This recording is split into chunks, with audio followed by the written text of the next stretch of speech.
Hello, this is Dr. Paul Cottrell, and I am recording this on September 21st.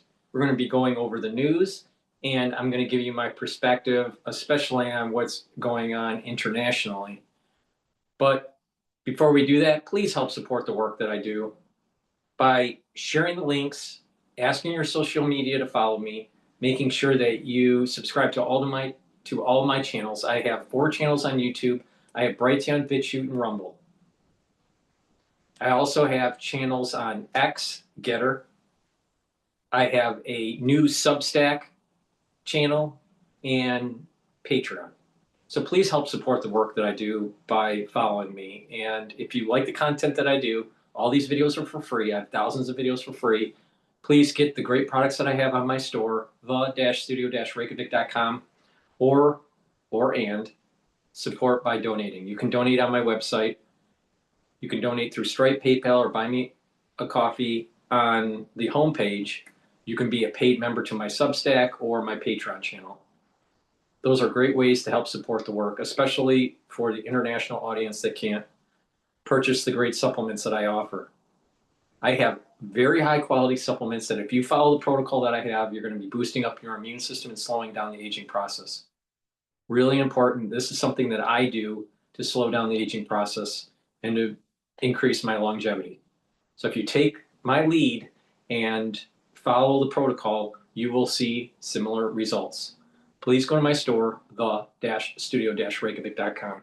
One great product that I offer that is really important to protect your neurons is ubiquinol. Ubiquinol is the most bioavailable form of CoQ10 that you can purchase. This will soak up free radicals, help the health of your mitochondria, increase your energy levels, and protect your neurons. Super important, especially if you're age 40. You are going to start noticing that within the next 5 years, 30% of the people that you know that are 40 years of age or older will start to get early onset of dementia. Why? Because of the crisis that we went through in 2020. Better start protecting your neurons now. If not, don't be surprised that something bad is going to happen. Also stack it with NAD+. NAD+ will boost up your energy levels, help to repair your DNA damage. That's your cellular DNA and mitochondrial DNA. And it will help to protect your neurons. Stack it with the ubiquinol for max benefit. Super important to do, especially if you're age 40 or older. Go to my store, the-studio-reykjavik.com. Use discount 5, all caps, discount 5. You get $5 off any order. If you spend $100 or more, you get a free gift until supplies last. All right, we're going to start off with listening to what's going on with the UK. The UK has now recognized Palestine as a state. Now, this is going to cause consternation, obviously, by the Israelis, but just the whole Middle Eastern stability isn't going to just automatically reach homeostasis because the UK, Australia recognize Palestine. Both sides don't want a two-state solution. The Palestinians want all of it, and Israel wants all of it. So you have these people that think, well, wait a minute, if there's a recognition by the international community that that's the end all, no. And then you have other people that say, well, you know, they have the right to exist. They have the right to exist on the battlefield. And if they win, fine. If they don't, that's what battles are for. All right? You don't have a right for statehood. You have to fight for it. And if they lose on the battlefield, so be it. And that goes for Israel or for the Palestinians. Whoever wins, wins. It's not some sort of, well, the international community has some edict and that's going to be the end all for all eternity. That's not how nationhood happens. Nationhood is formed in the crucible of war. And whoever wins, wins. All right, let's listen in. For more analysis on this all, then we're going to speak to our international affairs editor, Leila Jacinto, who joins me now on set. Hi, Leila. So about 76% of the world's population recognizes the existence of a Palestinian state. So how do you expect the world, the international community, to react to the... Oh, hold on. I got a little problem with the audio here.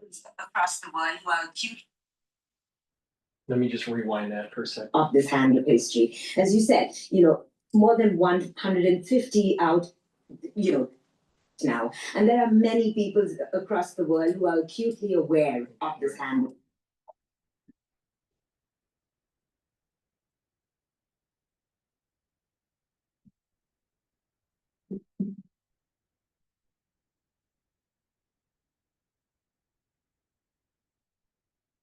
There we go. 76% of the world's population recognizes the existence of a Palestinian state. So how do you expect the world, the international community, to react to these announcements? The hand of history overlooks what's happened right now. And there are many people across the world who are acutely aware of this hand of history. As you said, more than 150 out of the UN General Assembly's 193 countries recognize the state of Palestine. So in a way, these are... And how many of them are anti-Semitic? How many of them anti-Zionist? How many of them never really accepted the whole idea of Israel? You ever thought of that? See, you can't just stamp the UN acceptance of Palestine. Palestine and Israel have to duke it out, and whoever wins, wins.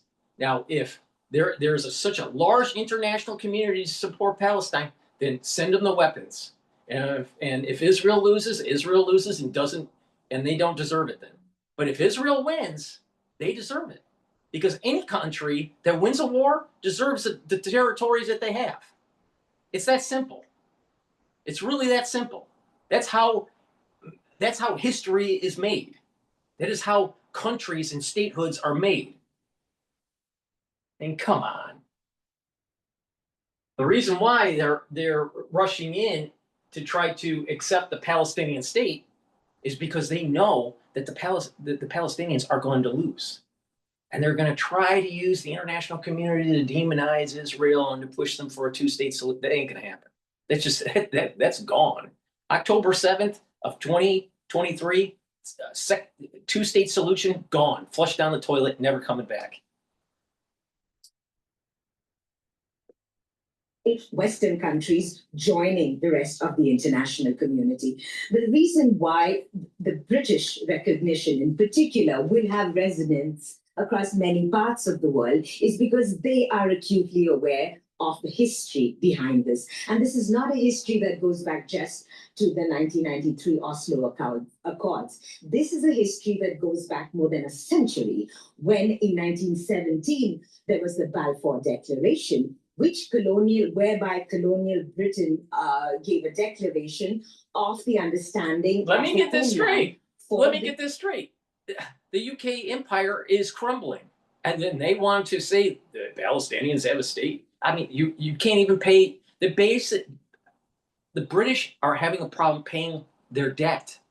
They're going into a doom loop, and then they think that they have the authority to create this acceptance for the world for a Palestinian state. Get real. They can't even manage their own country.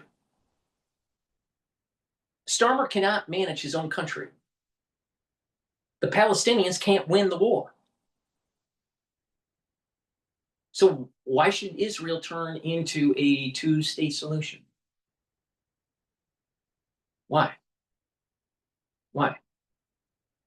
See, this whole idea of colonialism and imperialism is so bad and blah blah blah. That's how nationhood and war and borders have been created since the dawn of man, since Cain and Abel. All right, and this whole problem in the Middle East goes all the way back, not 100 years, not 120 years. It goes back thousands of years. And let them duke it out. If Israel loses, Israel loses. Israel has lost wars. And that led to the diaspora.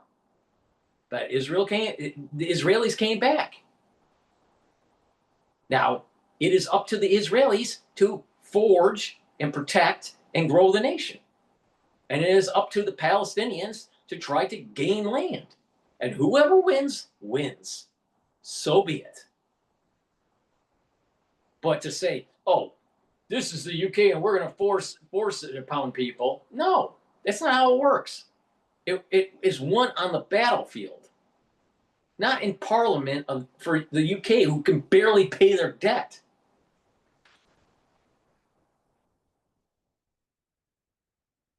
Oh, and meanwhile, because Starmer can't control the inflow of illegal immigrants, London and UK is turning into Islamabad.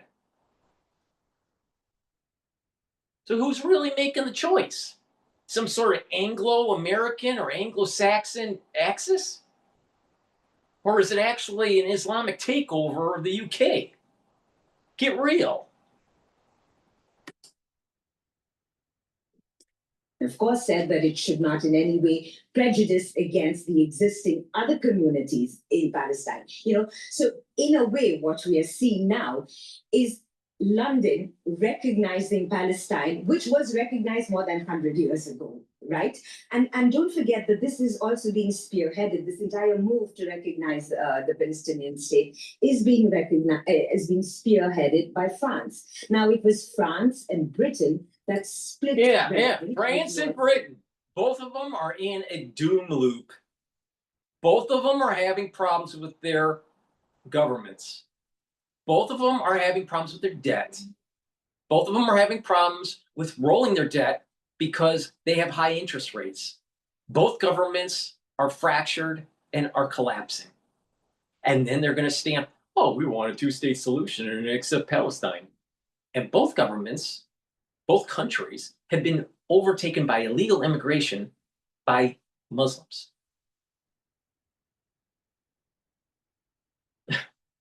What side do you want to be on? What side do you want to be on? All right? You want to be on the Anglo-American, Anglo-Saxon side or Anglo-Frank side? Or are you going to be aligned with a caliphate? Because I guarantee you a caliphate is antithetical to the Magna Carta, to the Constitution, to the Third or Fourth Republic. People need to wake up here, all right? It's going to be one in the battlefield. It's going to be one in the battlefield, not rubber stamped by a bunch of countries that are literally going bankrupt. They're bankrupt in terms of their culture. They're going bankrupt because of their debt issuance, and they're going bankrupt because of a failed government. And we're supposed to think that the French and the English are going to tell you how it really is in the Middle East? Really? Really? Wars are won on the battlefield, not by a bunch of pussies behind a desk.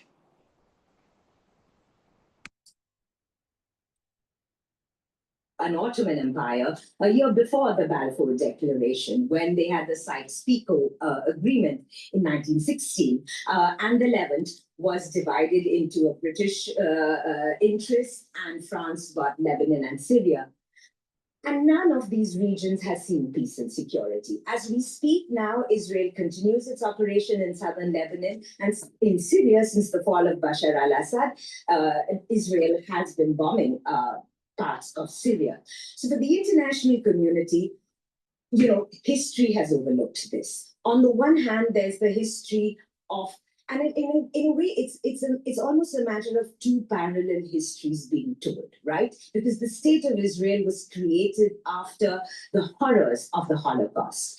And for the people who were formerly colonized, they look at this land and ask what about Palestinian self-determination, which is one of the founding principles of the post-World War order of the UN Charter. Oh, so in a way, the Palestinians have self-determination, but they don't have a right for statehood. You have to fight for it, and you got to win. And if they don't win, there's no right for the absolute statehood. What fucking planet is she on? They have the right for trying for statehood and winning on the battlefield. They have that right. That's a God-given right. If Israel loses, so be it. It wasn't meant to be. But if Israel wins, the international community can't just wave a little, a white flag and say, oh, the Palestinians tried. Here's a participation medal and you get a state. No, statehood isn't guaranteed. You got to fight for it. And if they can't win, they can't win. Period.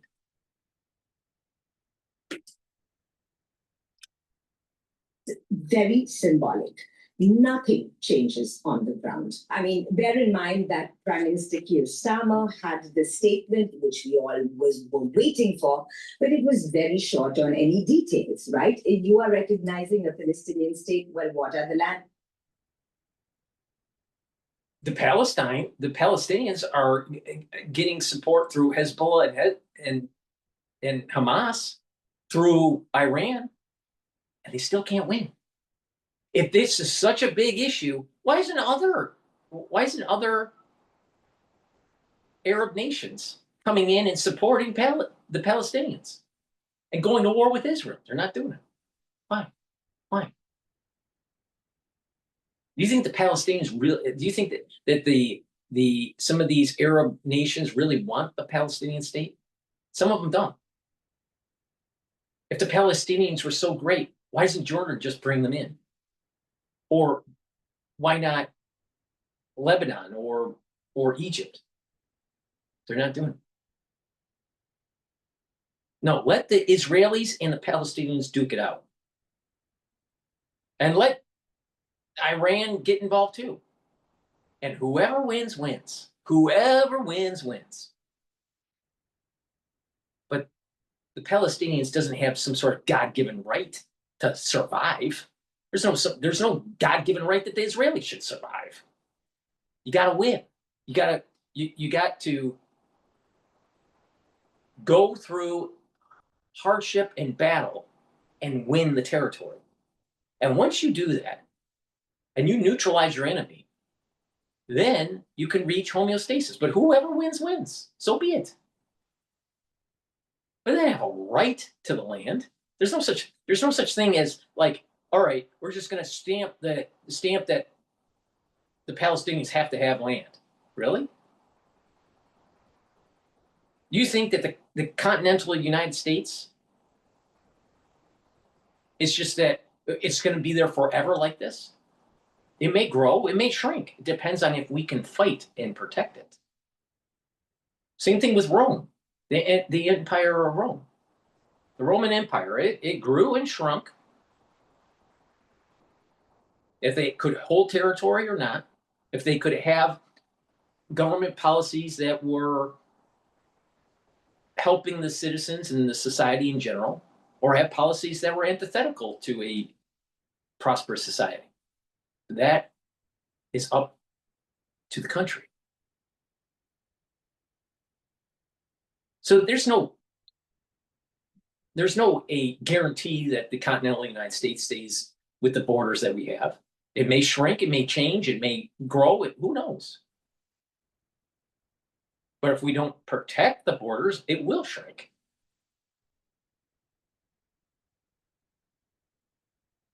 Let them duke it out.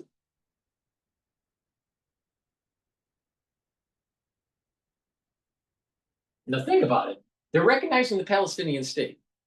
Now let's just look at this from a religious point of view, right? The UK is having a problem with a caliphate taking hold in the UK. The UK is having a problem with debt. And the UK is having problems with stability with their government.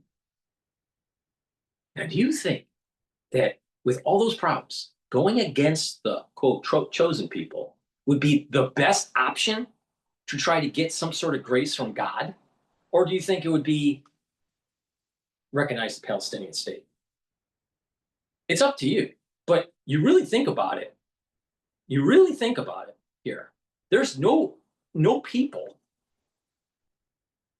ever that has survived as long as the Jews. The Jewish people is the longest continuation of a culture that there is. It's not the Chinese.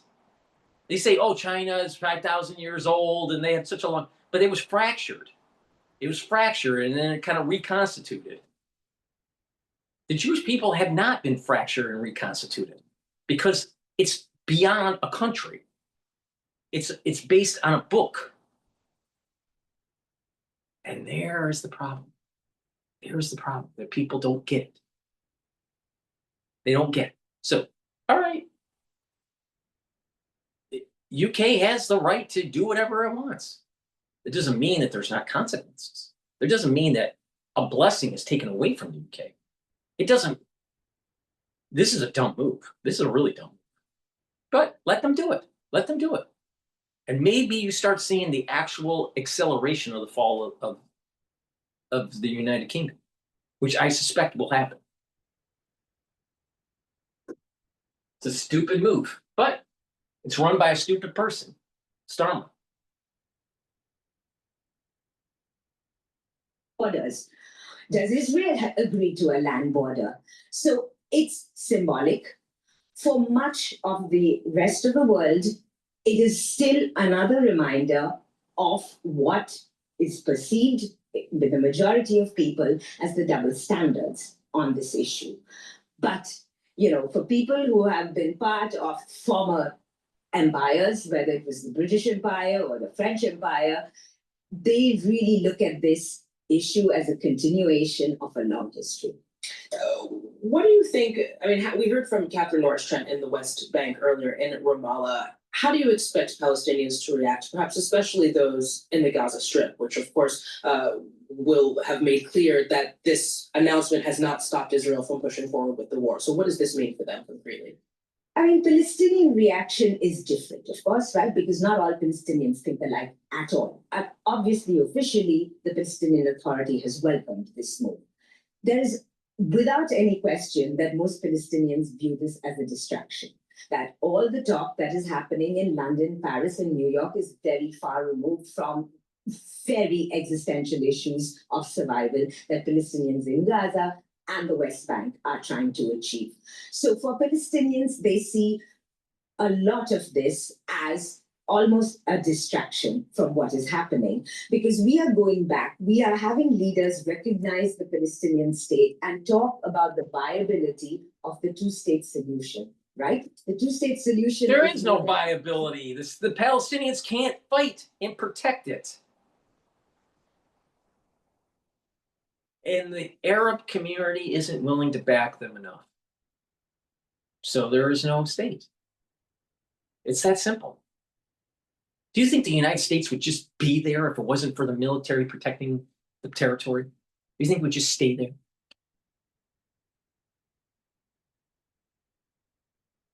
But the UN says this is the borders for the United States. No, it takes military defense, winning wars, protecting the property, protecting the land and the borders. That's what makes a state. Not the rubber stamping of a dipshit named Starmer.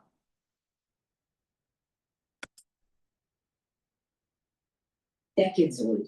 As far as Palestinians are concerned, the Palestinian Authority signed. It was the leader Yasser Arafat who signed onto the two-state solution. And what we are seeing right now, since the Gaza war erupted 2 years ago, is the most explicit statement ever by Israeli leaders that they will never, ever recognize the state of Palestine. Yep. So, for in terms of maybe reality, the Palestinians should have made sure that Hamas wasn't going to do what they did. Oh, they do what they did. They thought that they would be able to create havoc, and Israel wouldn't come down like a rain of hellfire. And they thought the international community would come and bail them out. And the reality is that Israel came in and kicked fucking ass. They kicked ass. Yeah, there's a lot of collateral damage, but you know what? War has a lot of collateral damage. and there has to be repercussions. Hamas decided to attack, and Israel kicked ass, and Hamas lost, and Hezbollah lost, and Iran lost. Now, that doesn't mean that it's a cakewalk and it's all done yet. It's not. But the thing is that there is zero chance of a two-state solution now. Zero chance. There will be the largest battle in Israel, and it will be whoever wins, wins. It's the battle royale. And I have a feeling that the Israelis will win. It's not going to be the Palestinians. This is only going to escalate, and guess what? Israel is going to take back all of the West Bank, all of it, including Jerusalem. Not the occupied West Bank, not the occupied Jerusalem. However Al Jazeera wants to spin it, it doesn't fucking matter. Because the reality of the situation is Israel is never, ever, ever, ever going to accept a two-state solution. And they will kick the shit out of the Palestinians. Now, is that right or wrong? It doesn't fucking matter. It doesn't fucking matter. Because in the land of the jungle, whoever wins, wins. It's that simple. There's no higher moral ground here on either side. It's whoever can win.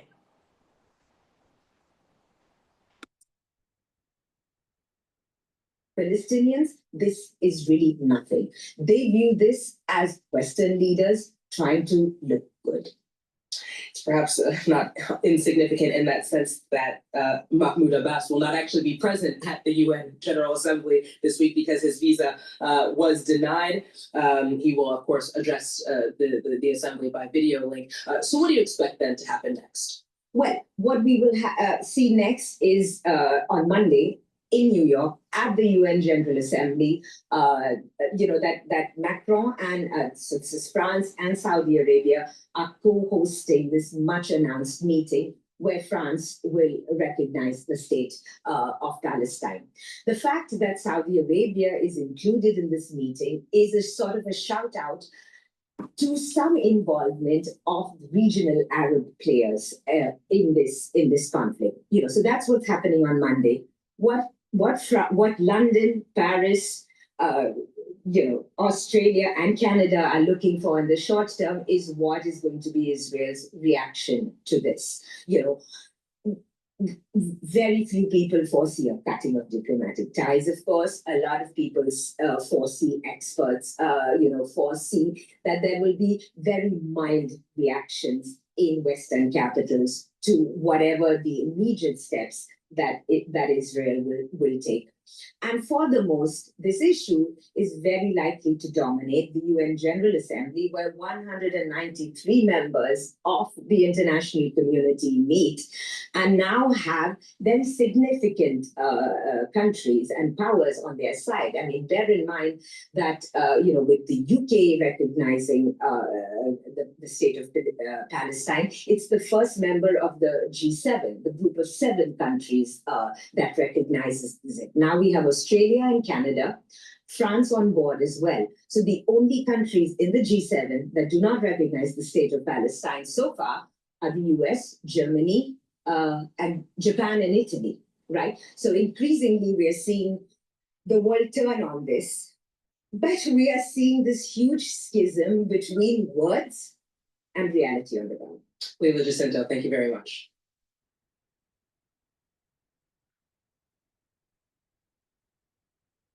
All right. So let's. For additional reaction. All right. Now we're going to go to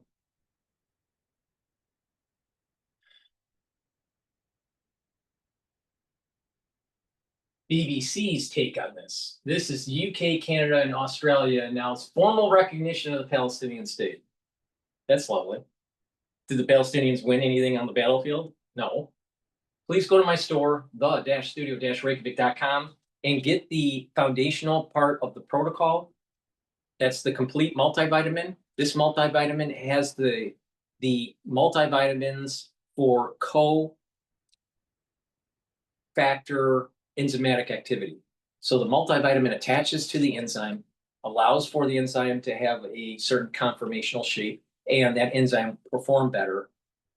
So your cells and your tissues will perform better. And get the probiotics. I have a powdered and a VeggieCap version. And taking a good probiotic is going to help with your digestion, your ability to absorb nutrients, improve your metabolism, improve your immune system at your gut level, improve the communication between your gut and your liver and your gut and your brain. It will get rid of brain fog. It'll help you to consolidate memory. You'll get better sleep. You'll be able to concentrate better. It'll also improve your skin. So there's many benefits of having a good gut biome. So please go to my store, get the probiotics that I have in the powdered form or in the VeggieCap form. This is the VeggieCap version. And get the complete multivitamin for the cofactors that you need for enzymatic activity. Please go to my store, the-studio-reykjavik.com. Use discount 5 and you get $5 off any order. Sir Keir Starmer is expected to formally announce the UK's recognition of a Palestinian state in a major change to UK foreign policy. It would make Britain the first G7 country to move towards full recognition, with France and other nations expected to follow suit at the UN General Assembly in the coming week. The Prime Minister promised the move 2 months ago unless Israel took substantive steps, including reaching a ceasefire in Gaza. Downing Street instead believes the situation in the territory has worsened as Israel intensifies its Gaza offensive, triggered by Hamas's unprecedented attack on southern Israel on October the 7th, 2023. The move has been criticised by the Israeli government. In the past few minutes, we've had some comments from the Israeli Prime Minister Benjamin Netanyahu. This is what he said. We will have to fight both at the UN and in all other arenas against the false propaganda directed at us and the calls to establish a Palestinian state, which would endanger our existence and constitute an absurd reward for terrorism.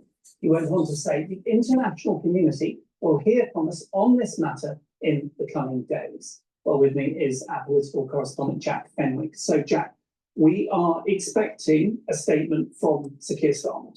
That's right. We are expecting a statement from the Prime Minister. We're expecting that he will say the UK is going to formally recognise Palestinian statehood. Now, it's been the long-standing position of the UK government that it believes a two-state solution is the right way to go. Now, of course, that inevitably means that at some point you would have to recognise Palestinian statehood. But one of the key questions is why Sir Keir Starmer, why this Labour government has decided to do this now.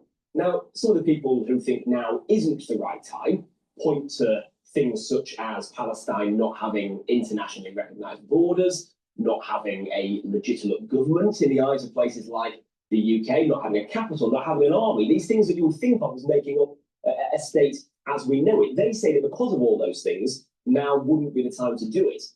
Sir Keir Starmer and other ministers say the situation on the ground is so bad that it risks a two-state solution looking less likely. Jack, I just want to pause you there because literally while you've been talking, we've had some news in from Canada, and Canada's Prime Minister, Carney, has today said that Canada recognises the state of Palestine. He goes on to say, current Israeli government is working methodically to prevent the prospect of a Palestinian state from ever being established. So, and I'm just being told Australia as well has formally recognized. Let's just say the American Indian was trying to establish a two-state solution in the United States and have certain states secede from the Union and be part of the Indian Confederacy. Do you think the Americans, non-Indian, American Indian, would allow that to happen? Do you think the federal government would allow that to happen? Let's say that the UK fully recognizes a two-state solution for the American Indian. Do you think that that's going to hold water with Washington? No. Then why should it hold water at the Knesset? In Tel Aviv, I think it is. Why?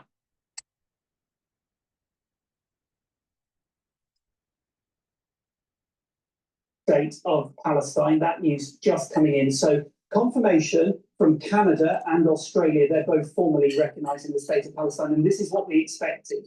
Yeah, this is not a huge surprise. One of the things that we've seen with Sir Keir Starmer's foreign policy over recent months is that he's often done things in conjunction with allies like France, like Australia, like Canada. The fact that all these countries are making this move at the same time, they hope will be a pretty powerful bit of symbolism that they are not happy with what the Israeli government has been doing in Gaza. We know that they've given certain demands of the Israeli government, given the deadline of this weekend. Those demands haven't been met, particularly that they're not happy with what's been happening in the West Bank. We know that there have been Israeli settlements expanding there. The Deputy Prime Minister, David Lammy, said today that that was one of the main reasons why the UK had decided that now was the time to go. Now, I think we also shouldn't forget that some critics of the Prime Minister claim that actually some of this timing is to do with domestic politics. We know that Labour has lost support of some voters on the left of politics because of its initial stance on Gaza.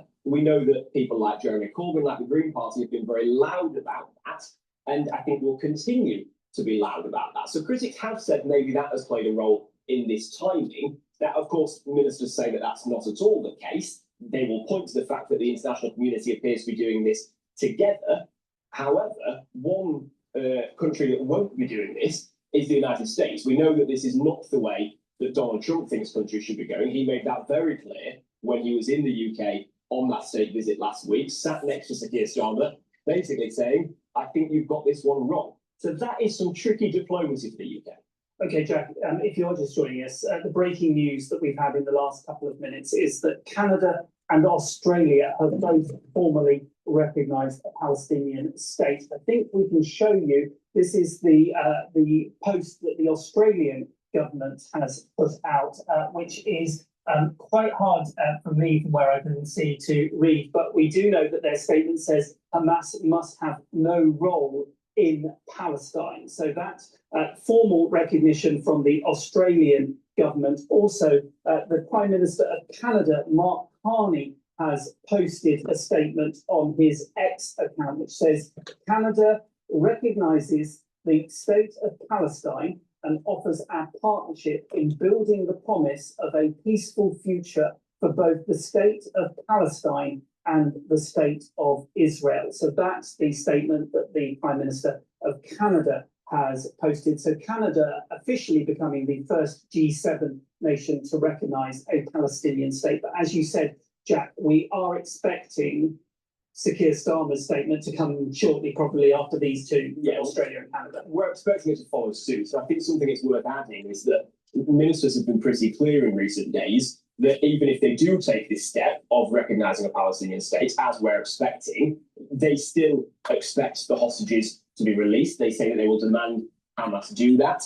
They very much do not see Hamas as any sort of legitimate government in Palestine.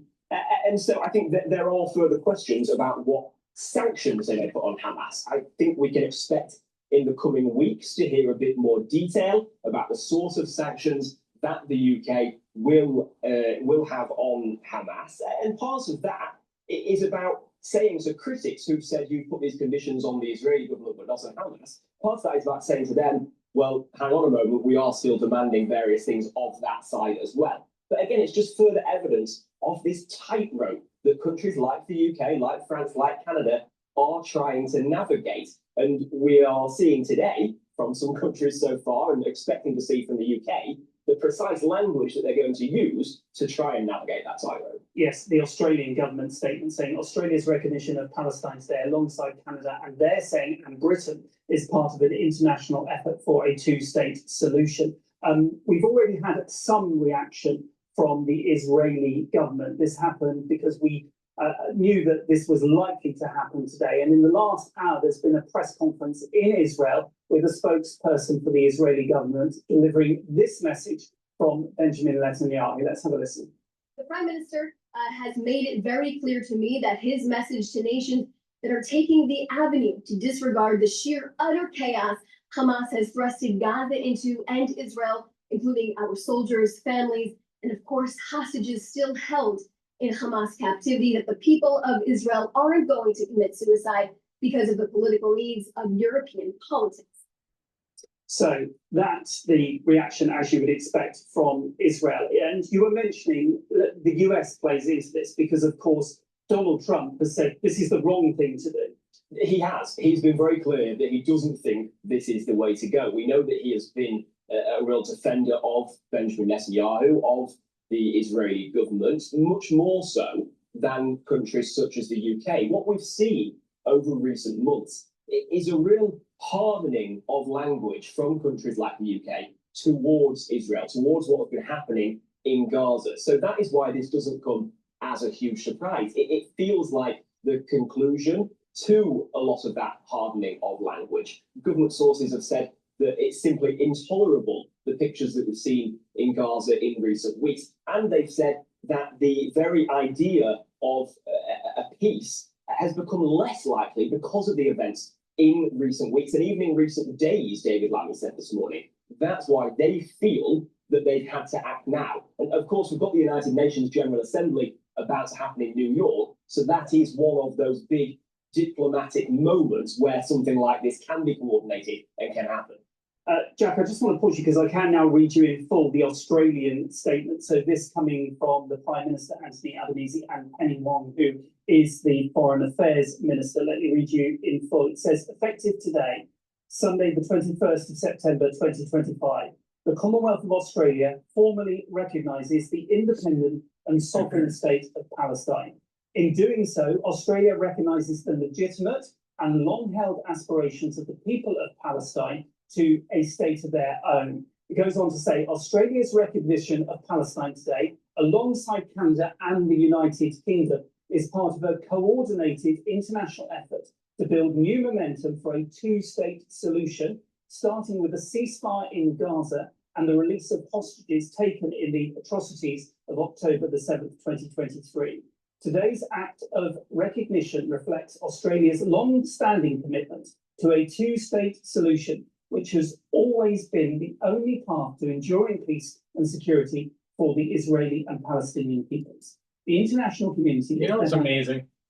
Is that the BBC is reading stuff that's on X, that any independent news organization could read, just like the BBC. So what's the benefit of the BBC anymore?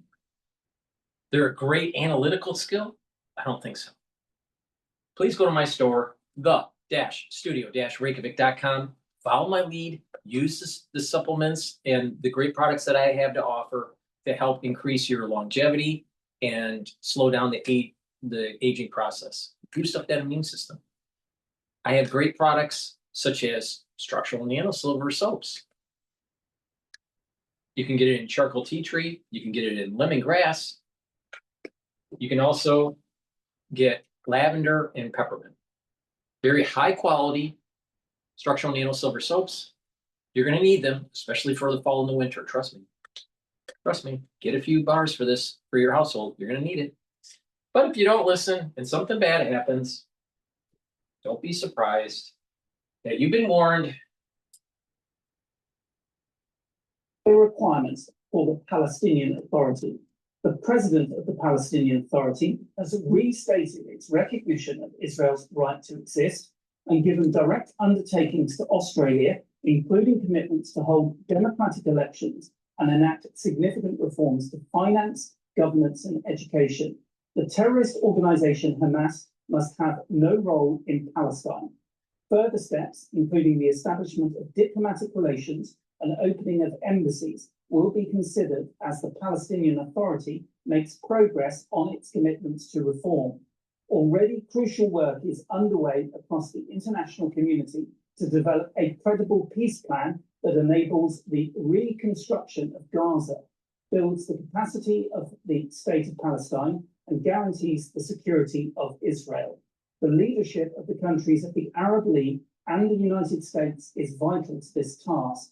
Australia will continue to work with our international partners to help build on today's act of recognition and to bring the Middle East closer to the lasting peace and security and that is the hope and right of all humanity. So that's a statement from the Australian government. They coming at the same time that we've had the statement from the Canadian government. Now, interestingly, In that statement from the Australian government, it also said, and the United Kingdom. Now, we are still waiting for a statement from Sir Keir Starmer.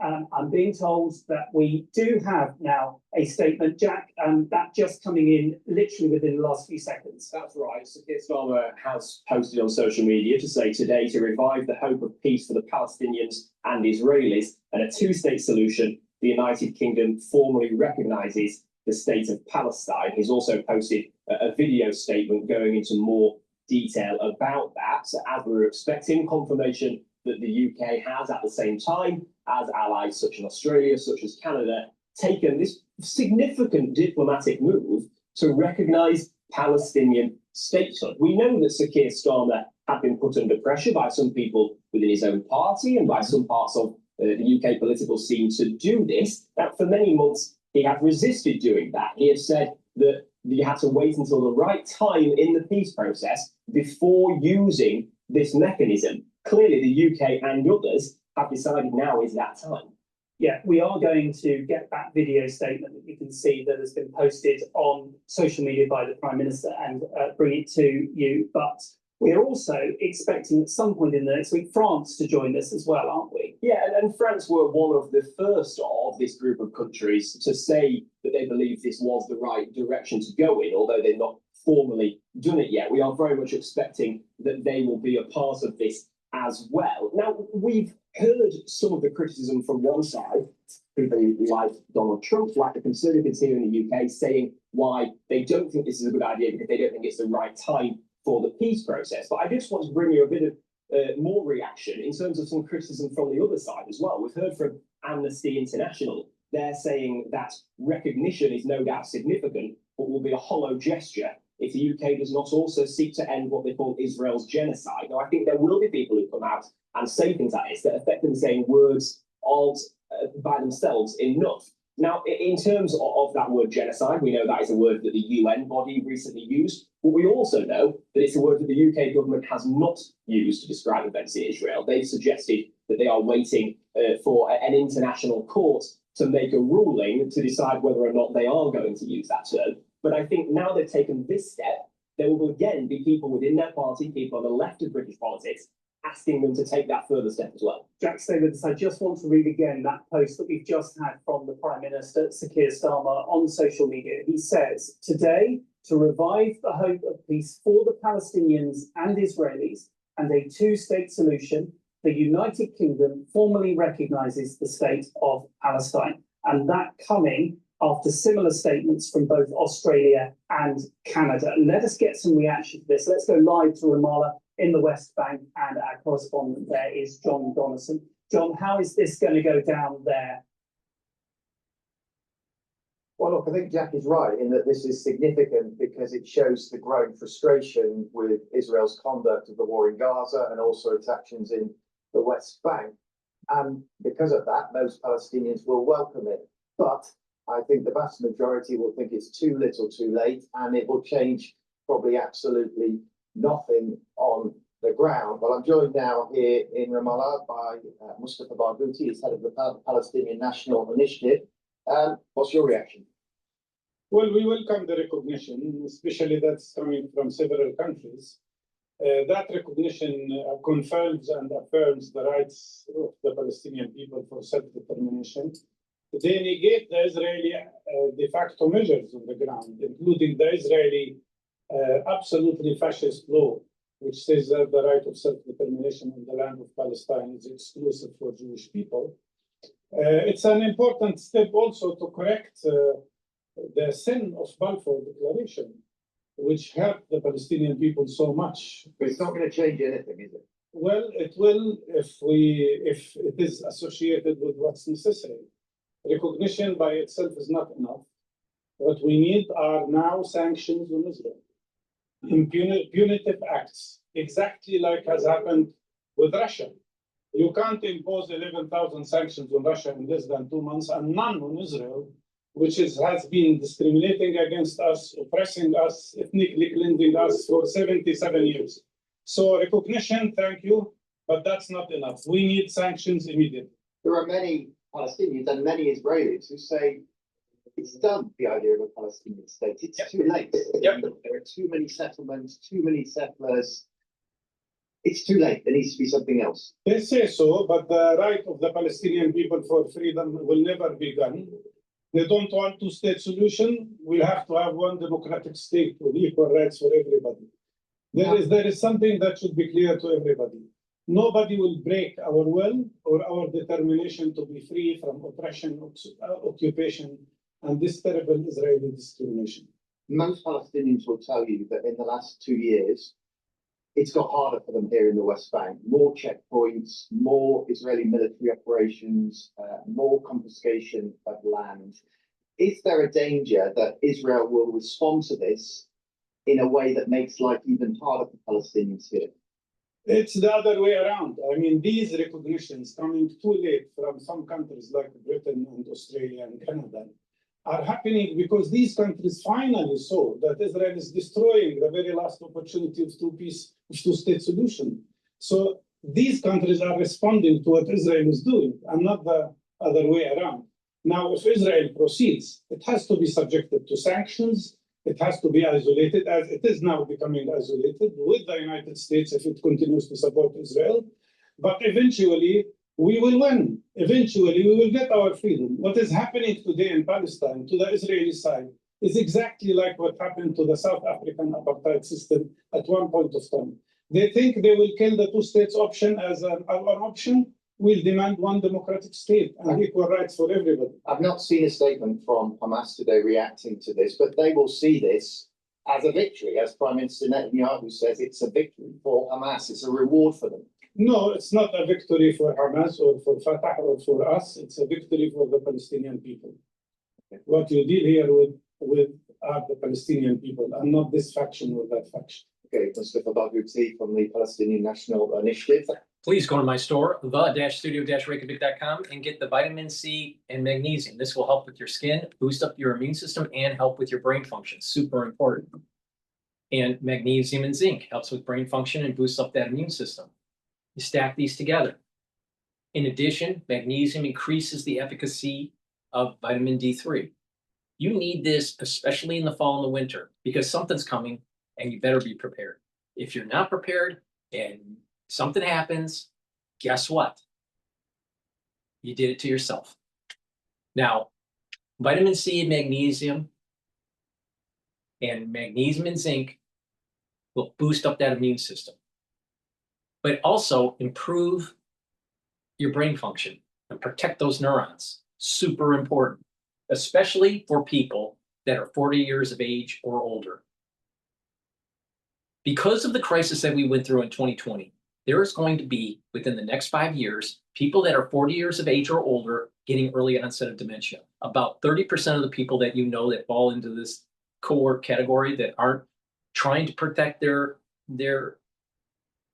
brain function will fall into this problem. Now pay attention, all right? Because you're going to see a lot of people. You're starting to see it now. A classic example: look at Friedman from New York Times. You see the latest latest panel that he was on in Ukraine. I think it was Kiev, and he was a narrator. You watch him, Thomas Friedman, all right, from New York Times. Listen to him. He's starting to get the early onset dementia. Now he's older than 40, that's for sure. But you start seeing people having Parkinsonian shakes, gait issues, or this loss of thought, especially if they were very fluent in their speech years ago. Or they start going, like he was doing on stage. This is happening all over the place. I'm willing to bet that you are seeing a lot of people at work that are falling into this category. Next 5 years, within 5 years, you're going to know a lot of people that have early onset of dementia. And I know why. And it was because of the crisis that we went through. But you can mitigate it by protecting your neurons. You protect your neurons by proper diet, proper exercise, detoxifying your body, boosting up that immune system, getting better blood flow, creating a microenvironment that's positive for neuroplasticity, learn new things, and to be cognizant that neural decline is increasing in the United States for a multitude of reasons, but especially because of the crisis that we went through, and that you need to mitigate it, right? And just not let it fester. It's happening, and it's going to increase in prevalence. So please go to my store, the-studio-reykjavik.com, and get the great supplements and do that exercising. Activate those neurons, activate that cerebellum, help with your gait and your balancing. Learn new things and create that microenvironment that you need to protect those neurons and get better blood flow. Very important. And make sure that you get the vitamin C and magnesium and zinc. It's dual purpose. It's helping with brain function. It's increasing the efficacy of vitamin D3. That's really important, especially in fall and winter, and boosting up that immune system. Super important. All right? Now, if you don't want to pay attention, don't pay attention. I really don't care. But if you do pay attention and you follow my advice, you are increasing your chances of weathering the storm. All right, Ben & Jerry's just became, well, just Ben. The ice cream company's co-founder, Jerry Greenfield, called it quits today, blaming parent company Unilever for curtailing his activism. He stated in part, quote, standing up for the values of justice, equity, and our shared humanity has never been more important. And yet Ben & Jerry's has been sidelined for fear of upsetting those in power. Ben & Jerry's has become known for its relentless far-left fanaticism, like railing against Israel, demanding the affirmation of trans kids, and claiming America is on stolen land. Let's bring in XXXY Athletics founder and CEO, Jennifer Say. So Jennifer, I guess it's just not woke enough for him. Does this signal anything and maybe a shift of companies trying to move away from some of the social justice stuff? Or how do you read this? Well, I mean, the company is owned by Unilever. He may have been the co-founder, but he does not own it anymore.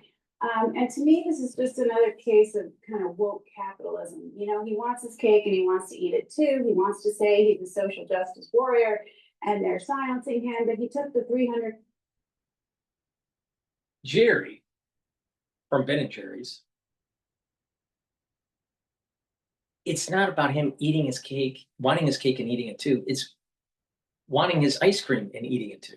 Come on, let's get the phraseology right.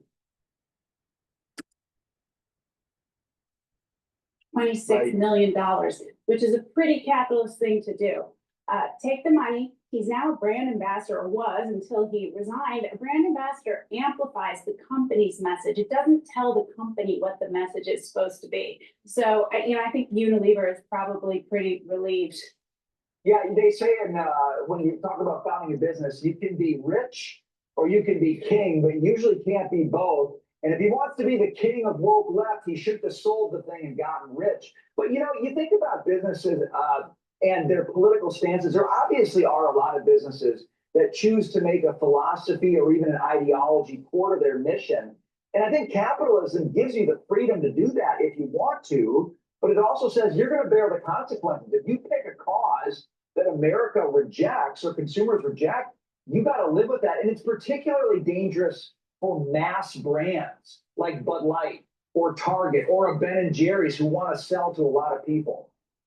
Yeah, I mean, Ben & Jerry's is $1 billion ice cream business, as far as I understand it. And as an ice cream brand, I don't know what that has to do with the war in the Middle East. Look, I started a brand, XXXY Athletics. We have a, I guess, controversial opinion, although I guess 80% of Americans agree with us, so it shouldn't really be billed as controversial by the mainstream media. We believe men can't be. Here's the problem. It's the same issue in Hollywood. They get notoriety, they become famous, they become rich, and they feel as though they have to do virtue signaling and tell everybody else, because they're not rich, how, that you need to follow them because they are the pinnacle of intellectual curiosity and rhetoric.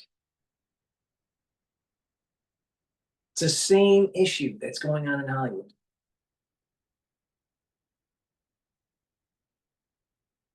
Or in tech, big tech, you see it also. You know, there's this virtue signaling. They got to tell you how to live your life. Meanwhile, they're multimillionaires or billionaires, right?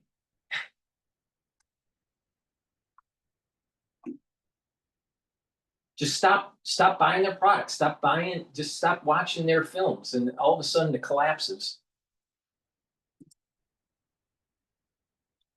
And that women's sports are for women only, and we seek to empower female athletes and give them the opportunity to use their voice. It's very tied to our product, the empowerment of female athletes. We make women's athletic gear. But if I were to sell the company, I would accept that whoever I sold it to got to determine the path going forward. I mean, that's it. And when you're a smaller business, you can take pretty bold stances. I think you're absolutely right when you say, you know, big, giant, mainstream brands need to make sure that they're appealing to as many people as possible. That's Bud Light, and that is Ben & Jerry's as a billion-dollar ice cream brand. Yeah, I mean, the Ben & Jerry's website, it talks about their progressive values, so they're, you know, definitely not hiding from it. You know, I wonder, because you talked about sort of what your company represents and keeping men out of women's sports and standing up for female athletes. Should companies have an agenda? I mean, it depends on the company, right? I mean, really the fiduciary responsibility is to make money and deliver profits to shareholders if you're a public company. You know, mine is a private company. I have a board, though, that I'm accountable to. I have investors that I'm accountable to. But we've been really clear from the very beginning that our mission is really about uplifting female athletes and protecting women's sports. I don't think women's sports has a future if we don't protect women's sports. There will be no female athletes to uplift. So, you know, our position at this point is interpreted as political, but I would argue it's not political at all. It's just truth-based, and we're supporting women. I mean, it depends on the brand and the business. Focus on product is the most important thing, as you said about Cracker Barrel in the lead-in segment. Right. Well, Ben's still there. Jerry's out. We'll see what it means for their ice cream. Jennifer Shea, great to see you. Thanks for being with us today. Although Ben got Thank you, Beth. I think the ice cream company should go out of business. I'm tired of rich people doing virtue signaling. All right, well, this is a little bit longer. This goes into the deepness of Blairism and how it destroyed the UK.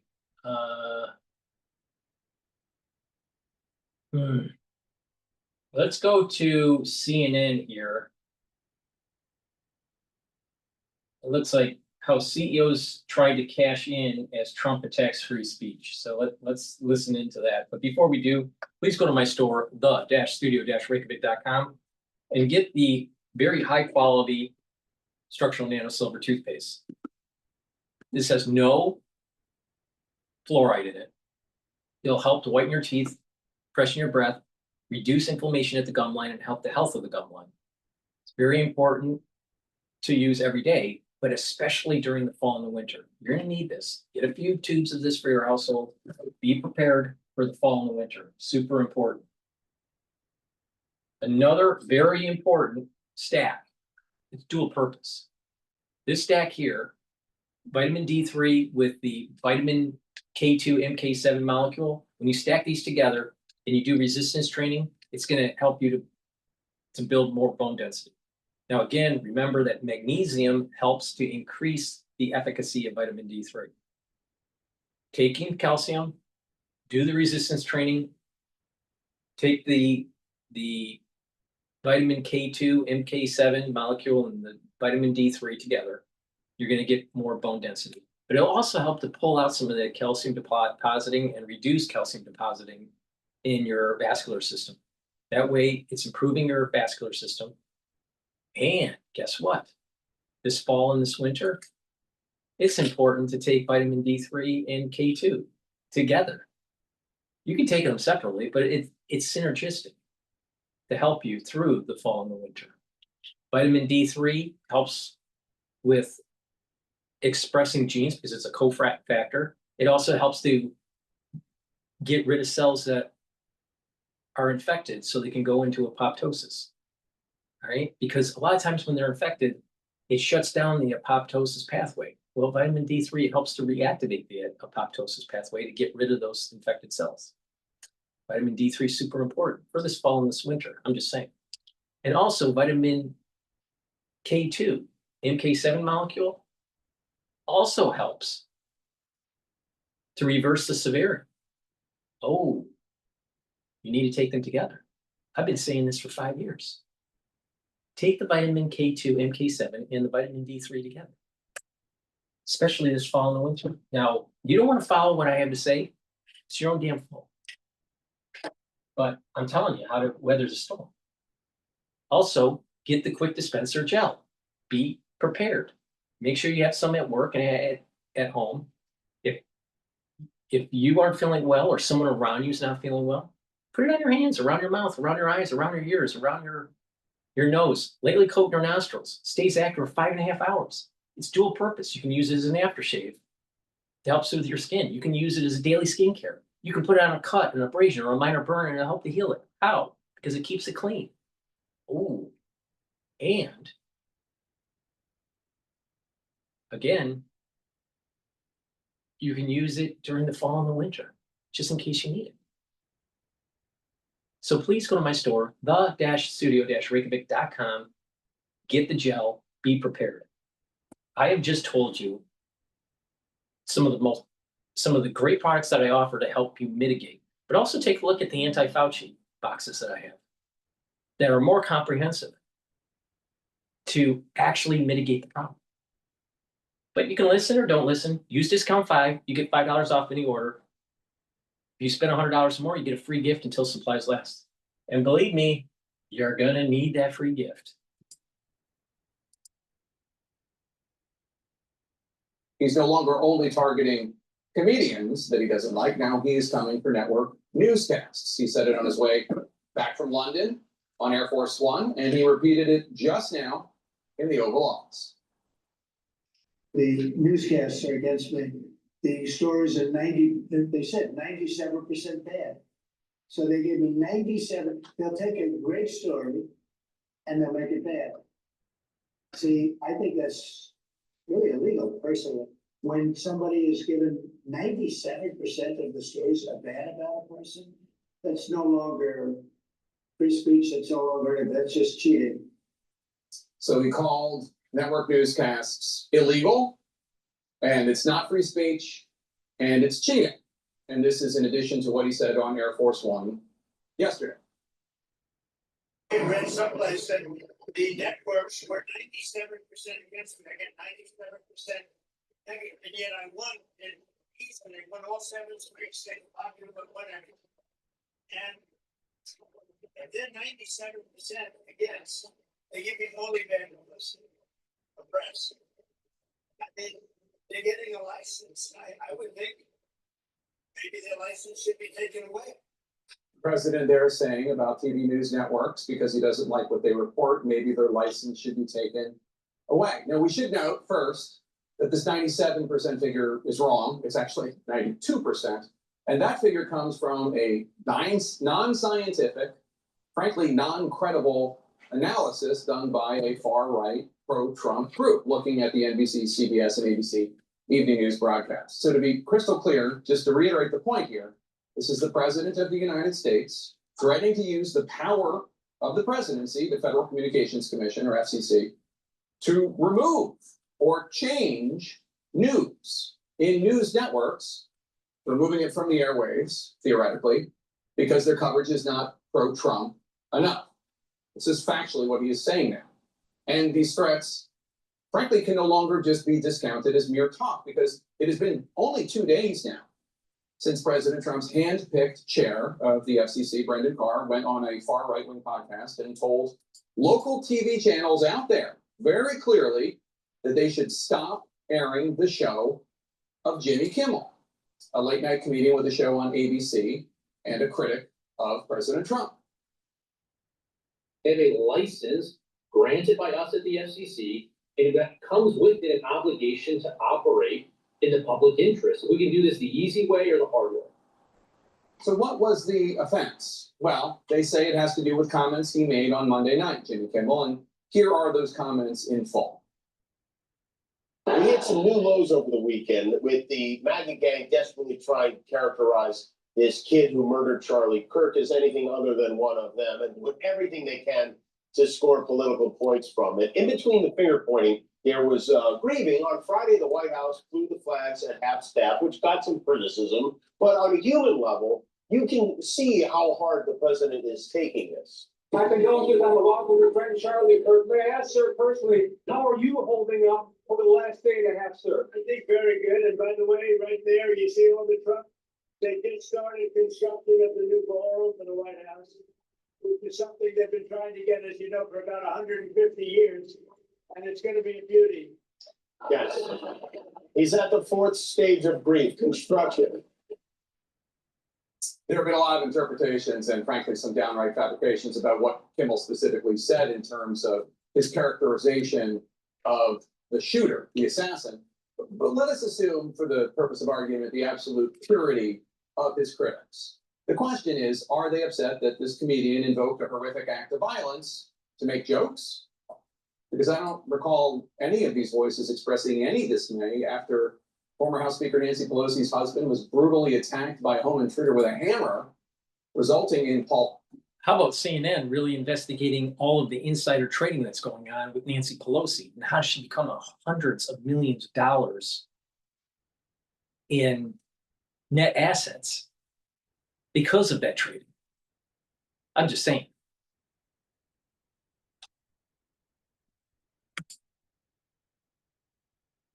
Pelosi's lifelong debilitating injuries. The president's son joked about it, posting a Paul Pelosi Halloween costume, and others mined this vicious attack for fun. Who will stand up to crazy Nancy Pelosi who ruined San Francisco? How's her husband doing, by the way? Anybody know? So are they upset because they say Kimmel was misrepresenting, lying about the shooter's political views? Now, Kimmel's defenders say he was not saying that this was a MAGA person, but even if he had been saying, here's the question. Are lies consistently problematic for the Trump administration and its allies? Do lies offend President Trump? If you count the legal votes, I easily win. In Springfield, they're eating the dogs, the people that came in, they're eating the cats. Or is what's going on with Kimmel's show right now all because, as President Trump said on Air Force One yesterday, all these TV networks do is, quote, hit Trump. Therefore, they should have their licenses taken away. We should note it is an American right to mock any president. In fact, during the Biden years, then FCC Commissioner Brendan Carr said political satire is one of the oldest and most important forms of free speech. It challenges those in power while using humor to draw more people into the discussion. In January, Carr, who is now the chairman of the FCC, said, quote, free speech is the bedrock of democracy. Hear to both of those sentiments. But then this week, Carr went on that right-wing podcast and said it was time for local TV stations to, quote, step up and declare that this, quote, garbage, meaning Kimmel show, is not something they want on their airwaves. Moments ago, Trump called Brendan Carr a, quote, courageous person. Now, enter Nexstar. Nexstar is the largest owner of local TV stations in the entire United States. Nexstar is also trying to purchase its largest rival, Tegna, for $6.2 billion. If the FCC were to approve the sale, well, then Nexstar would be violating an FCC rule about owning too many, more than 39% of local TV households. So Nexstar not only needs Carr's approval for this acquisition, they need Carr to change the FCC rule. So it's perhaps not surprising that literally within hours of Brendan Carr announcing all this, telling local TV stations to jump, Nexstar said, how high? Now it goes to Disney's Bob Iger. Disney owns ABC, and Disney pulled Kimmel from the airways for now. Now, we should also note that Iger, as he decides what to do with Jimmy Kimmel and his show, Iger also needs the Trump administration to approve ways for Iger to make even more money for Iger and for his stockholders. Iger's trying to close in on a mega deal between Disney and Fubo. Critics say that that merger would create a mega sports streaming monopoly. Right now, this merger is under a Justice Department antitrust review, and Iger needs Trump to approve it. All of this, at the end of it, is about money. It's about rich men and women who need the Trump administration's approval to make even more money, and it's about a president and his minions openly using the powers of the presidency to silence speech and speakers that President Trump does not like. Critics of his, coming for the comedians, now coming for the journalists. We should note this is the exact opposite of what President Trump claims to have stood for when he was running for office and when he took office. It's the exact opposite of what he and his administration promised that they would do when it came to free speech. I will also sign an executive order to immediately stop all government censorship and bring back free speech to America. Never again will the immense power of the state be weaponized to persecute political opponents. And under Donald Trump's leadership, we may disagree with your views, but we will fight to defend your right to offer it in the public square. They're not doing that. In fact, they're doing the opposite. Now, at least one prominent Republican is sounding the alarm today. If the government gets in the business of saying, we don't like what you, the media, have said, we're going to ban you from the airwaves if you don't say what we like, that will end up bad for conservatives. Senator Cruz is right. This is all contrary to the spirit of the First Amendment to those who value free speech. If a journalist cannot cover the president, if a comedian cannot make a joke about the president, an offensive joke even, without fear for his job, because the president will use the powers of his administration to lean on his rich bosses who want to make even more money, well, is that a country you want to live in?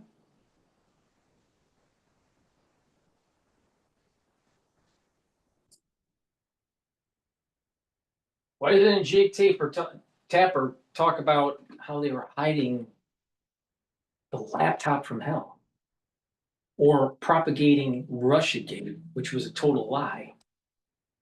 Please go to my store, the-studio-reykjavik.com, and get the drops and the lozenges. The drops are smaller than the lozenges. You get 100 in each bag. And it's really important for the fall and the winter. Be prepared. You can get it in honey and lemon, and also in cherry and blueberry. Get a few bags for your household and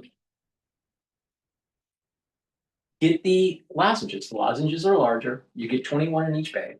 You can get it in elderberry zinc that I have in stock.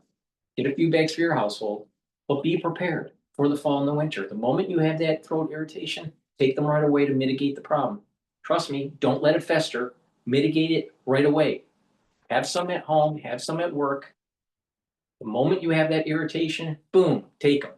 If you know someone around you that is having a throat issue or a throat irritation, give them right away. You want to mitigate it right away. Please go to my store, the-studio-reykjavik.com. Be prepared for the fall and the winter. Don't be surprised if something bad happens. And if you're 40 years of age or older, male or female, take Myotrol. Do resistance training, take the Myotrol, drink the filtered water. This will help with the gene expression to build muscle. Super important. So you don't atrophy. It'll help you to build muscle and help you to maintain the muscle and help you maintain the health of your mitochondria so you have the ATP to build and maintain that muscle. Super important. If you're an athlete, younger or older, you can benefit from taking Myotrol. This stacks well with Gladiator Barley. You can take it separately, but it stacks even better with Gladiator Barley. But take the Myotrol and build that muscle. It has polyphenols, flavonoids, and lignans. Now, Clarity Factor gets rid of that brain fog, helps you with memory. It creates that microenvironment to have better neuroplasticity. So you're thinking faster, your recall for memory is better. Please go to my store, the-studio-reykjavik.com. Take this, learn new things, drink filtered water, stay away from sugary foods, stay away from processed foods, do some exercising to get better blood flow to your brain. This is an important supplement to take to improve your neuroactivity. This stacks well with C60, NAD+, ubiquinol. So please go to my store, the-studio-reykjavik.com. So a good stack here is to take the clarity factor for your neural health and myotrol for your musculature. Please go to my store, the-studio-reykjavik.com. Use discount 5, you get $5 off any order. If you spend $100 or more, you get a free gift until supplies last. And you will need that free gift for the fall and the winter, trust me.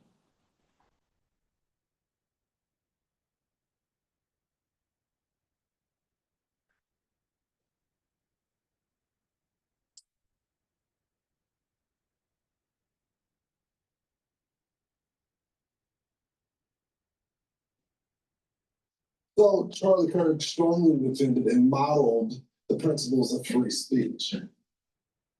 Way of life means you speak your mind without retribution, without being kicked off social media by a self-righteous censor in Silicon Valley.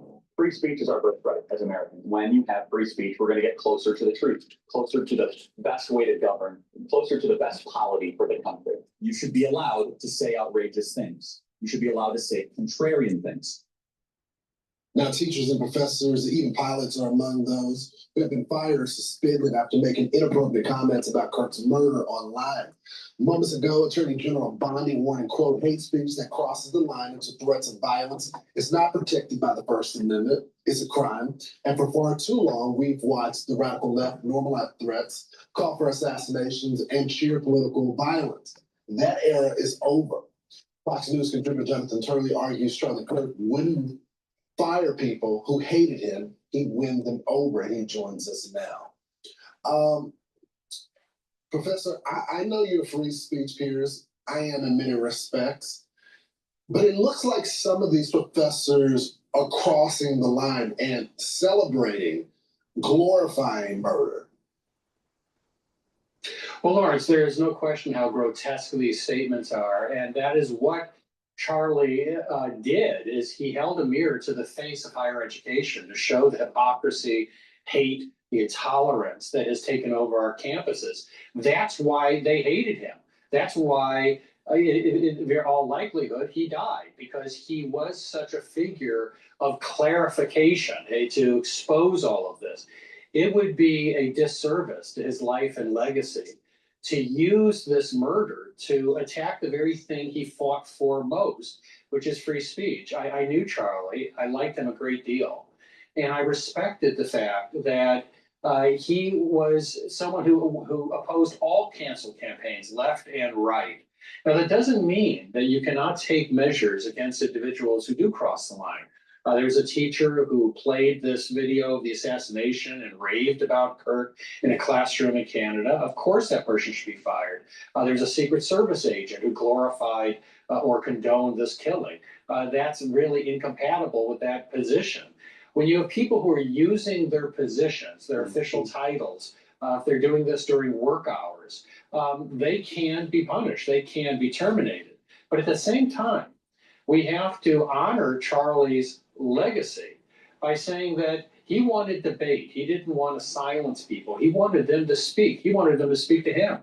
And we do that by protecting free speech. Let's talk about that debate, because Bill Maher puts it this way about one side is open to having a debate, but the other side isn't. Let's play it. They're the people who don't want to talk. It's my main issue with them. And Charlie Kirk was a guy who, he was always talking. And I talked to him here. You know, the right wingers say what you want about them, but they talk to you. They're not into this leftist thing. The left really has much more of a, I don't talk to you, I don't want to deal with you, you're deplorable, I can't break bread with you. that attitude, and like all the right wingers, they don't have that attitude. So do you agree with that, Jonathan? I do wholeheartedly. I think that was right on the money. I just returned from Europe where I was speaking on free speech, and free speech isn't a free fall in Europe. And they did precisely what some people are arguing today. They used hateful rhetoric, inflammatory rhetoric, to silence everyone, to expand censorship. And it has taken them down to the road, which is truly horrific. But the left has become a culture of speech phobics. They find it intolerable. The thing that drove them crazy about Charlie is he kept on saying, debate me. For people who are intolerant, that is the most infuriating invitation you can give them. They don't want to hear from you. They want to silence you. And these people spend more time silencing other people than they do speaking for themselves. It's so true, Professor. And it looks like it's escalated. And there's a new study that is exploring this assassination culture. And we found this fascinating. The respondents who believe the murder of Elon Musk or Trump is partially justified or more. So when it came down to Elon Musk, 31% said they find the murder partially justified. 50% left-wing respondents find murder partially justified. 14% right-of-center respondents found murder partially justified. When it came down to President Trump, 38% of all respondents found murder was partially justified. 56% left-wing respondents found murder partially justified. 20% right-of-center respondents found murder found murder partially justified. So there is something wrong with the culture when you have numbers that high.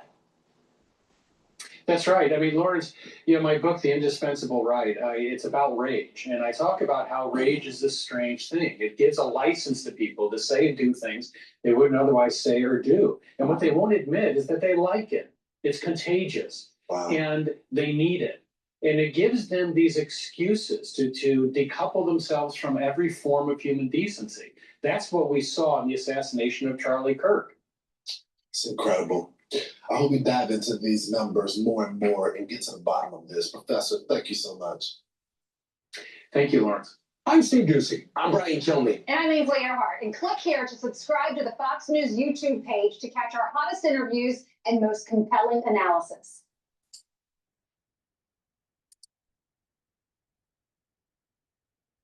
Welcome back, and joining me now is Republican Senator Rand. Before we go to Rand Paul, please go to my store, the-studio-reykjavik.com, and get the collagen. This is dual purpose. It's going to help with your musculature, your bone density, your joint health, your cartilage, your skin, your hair, your nails. It's a powder. This is a month's supply. Take it every day. Mix it with soft foods, filtered water, a smoothie, or even with milk, but take it every day. And do some resistance training, really important. And also, heirloom barley. Heirloom barley helps to detoxify your body, bring down inflammation, and soak up free radicals. That's really important. Now, if you're detoxifying your body regularly, you're helping your immune system, your endocrine system, and your other bodily systems, and your brain function. Bringing down inflammation will help with your immune system, your endocrine system, your vascular system, and your brain function. And soaking up those free radicals will help you to slow down the aging process. Take this every day. It's a month supply. Again, this is a powder. You take it the same way as the collagen, and you can stack this together. So please go to my store, the-studio-reykjavik.com, detoxify your body, bring down inflammation, and soak up free radicals daily. Please go to my store, use discount 5, and you get $5 off any order. Paul of Kentucky. Senator Paul, welcome back to Meet the Press. Good morning. Thanks for having me. Good morning to you. Thank you so much for being here. Of course, today is the memorial service for Charlie Kirk. I know you have called him a friend. And Senator, you, of course, have been impacted by political violence yourself. In 2017, you were on the baseball field when shots rang out, when Congressman Steve Scalise was shot. He did survive. But Senator, I wonder, what do you think the legacy of Charlie Kirk will be? I went to many of Charlie Kirk's rallies. My wife spoke at his rallies. I spoke on campus with him. events similar to the one where he died. The events earlier on weren't as big. They got bigger over time. But he was an incredible young man. I think articulate, thoughtful. And if you really see the people who came up to him that had a different viewpoint, he would hear them out. And that's different than a lot of the argumentation you see either on TV or on the internet where everybody's drowning people out. He actually would listen to people. So I think he'll be remembered for that. And also being remembered for a guy that's trying to spread the gospel of Jesus Christ. And that I think should be applauded. Well, thousands paying tribute to him today, Senator, so we appreciate that. I do want to talk about ABC's decision this week to suspend Jimmy Kimmel's late night show after, of course, he was criticized for comments he made in the wake of Charlie Kirk's assassination. And hours after the FCC chairman, Brendan Carr, said this. Take a look. I mean, look, we can do this the easy way or the hard way. These companies can find ways to change conduct, to take action, frankly, on Kimmel, or, there's going to be additional work for the FCC ahead. Senator, do you believe that Brendan Carr's comments were appropriate? Absolutely inappropriate. Brendan Carr's got no business weighing in on this. But people have to also realize that despicable comments, you have the right to say them, but you don't have the right to employment. Virtually everybody employed, probably including yourself, as a code of conduct in your contract that you have to adhere to. NFL players have it, Major League Baseball players have it. And if you don't adhere to that conduct, if you say things that are reprehensible or that glorify someone's death or make fun of it in some way, yeah, you can be fired. So the FCC should have nothing to do with it. But I do think that, a couple of the networks pulled out. Sinclair pulled out. They were discussing about the comments. That's their right. You can be fired for not being popular also. I mean, this is television, for goodness sakes. You have to sell sponsorships. You have to sell commercials. And if you're losing money, you can be fired. But the government's got no business in it. And the FCC was wrong to weigh in. And I'll fight any attempt by the government to get involved with speech. I will fight. Well, you take me to my next question, Senator, because I do want to ask you, broadly speaking, about free speech. I want to play something that President Trump promised during his inaugural address, followed by comments that he made just this week. Take a look.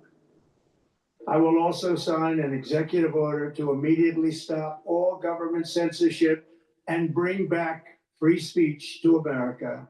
When somebody is given 97% of the stories are bad about a person, that's no longer free speech. That's no longer, that's just cheating. Senator, do you believe that President Trump is sending the message that he only supports free speech when it's speech that he agrees with? Well, this is why it's kind of rich for Governor Shapiro also to come on and be outraged by censorship. Was he asleep for the 4 years of the Biden administration when they did have censorship? The FBI, Department of Homeland Security were sent to the offices of Twitter. They were sent to the offices of Facebook. Facebook was told to take down information concerning the origins of the COVID virus, or they were being threatened with remove their liability protection or being threatened with being broken up by antitrust. So we have had official censorship going on for many years now, and everybody on the left just looked the other way. They actually had an office of censorship. So I applaud Trump for bringing that down. Now, saying we won't have the FCC licenses is wrong and inconsistent with that. I applaud Trump for getting rid of the censorship office in our government, but I think people should discontinue this idea of policing hate speech or sending the FCC after networks.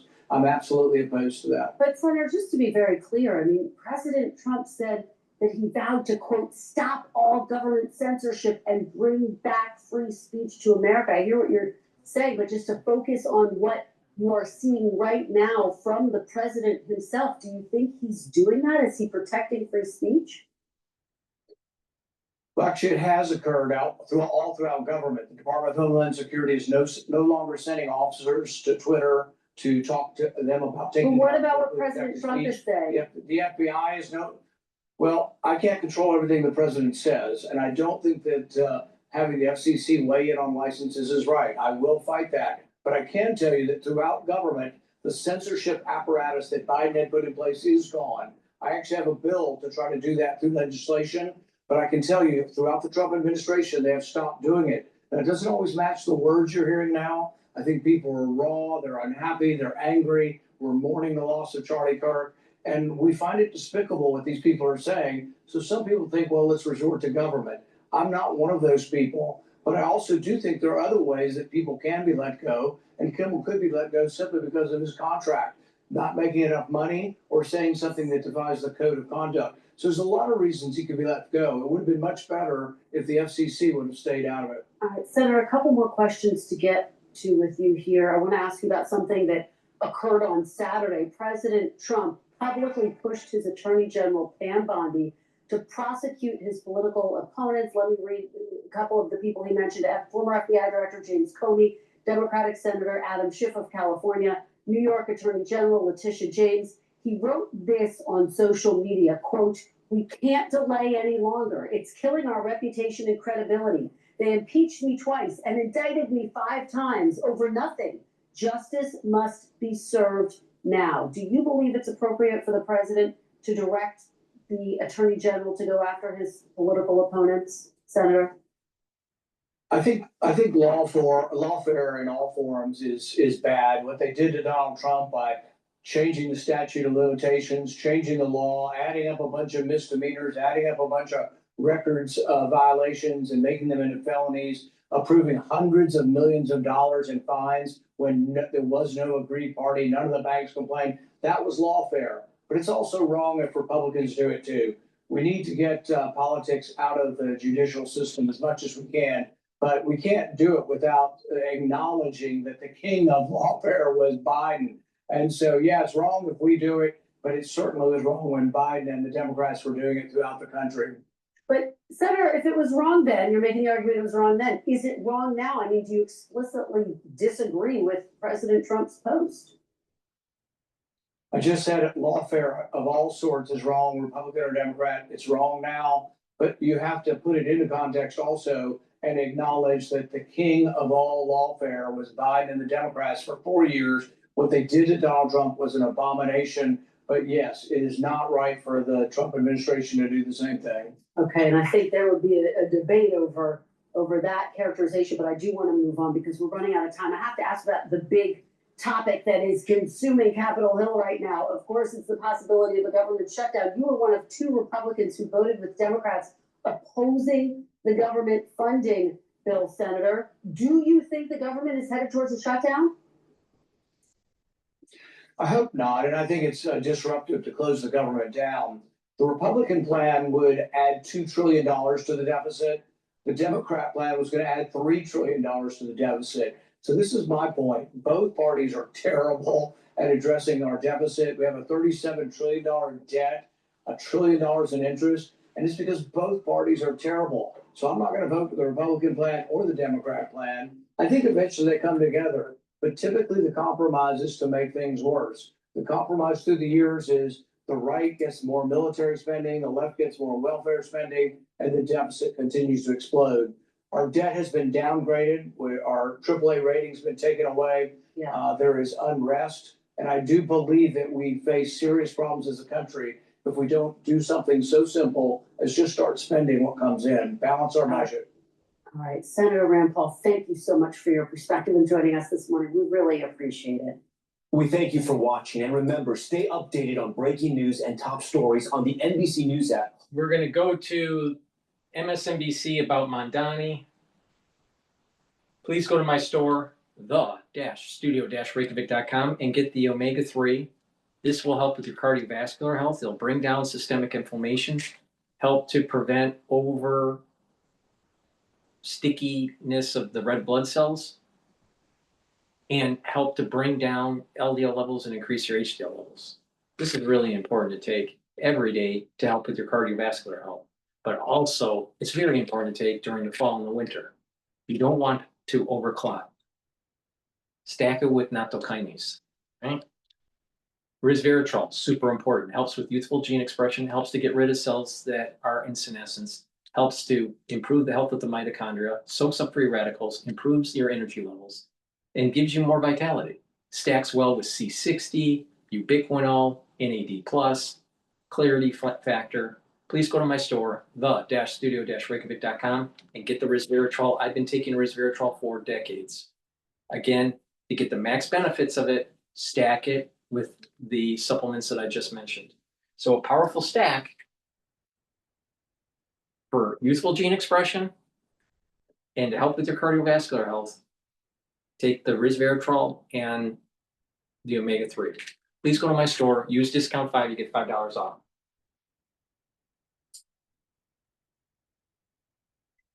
We begin with the New York City mayoral race, where Zoran Mamdani continues to build momentum with Democratic endorsements.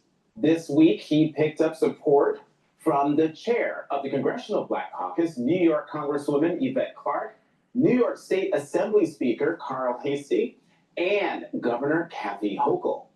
The governor made her endorsement official with an essay in the New York Times, writing that she is, quote, confident that Mamdani has the courage, urgency, and optimism New York City needs to lead it through the challenges of this moment. Here's what Governor Hochul had to say about her decision.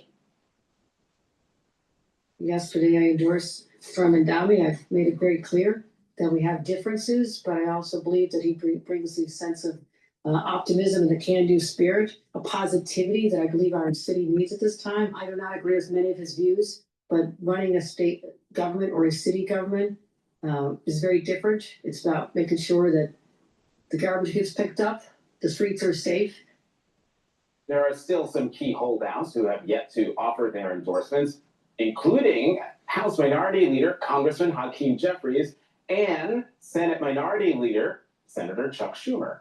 But Mamdani is currently on track to win this race with or without their support.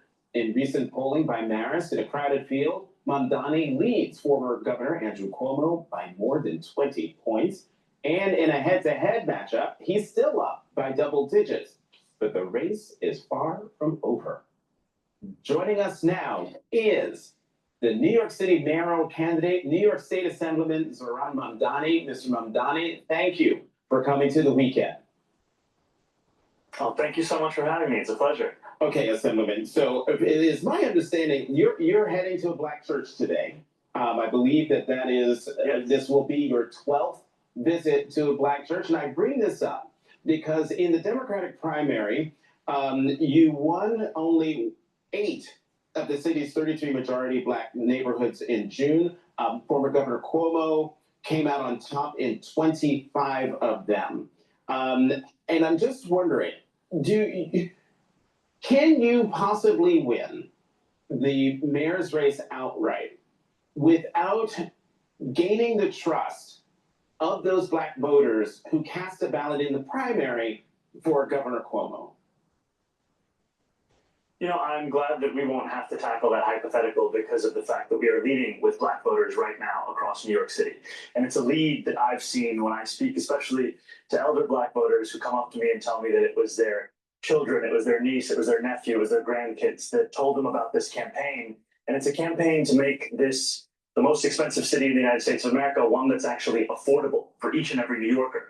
And we're having this conversation amidst what is essentially a reverse of the Great Migration, where this city has lost more than 200,000 black residents over the last few decades. And that is something that is a direct result of this affordability crisis and a direct result of government too often pretending that it's a bystander, when in fact it's an actor in a question of whether we exacerbate this cost of living crisis or whether we resolve it. And Assemblyman, to your point, the latest Marist poll of black support in this race proves what you were just saying. You have 47% black support. Andrew Cuomo has 26%, and you see current mayor Eric Adams, the incumbent mayor, at 11%.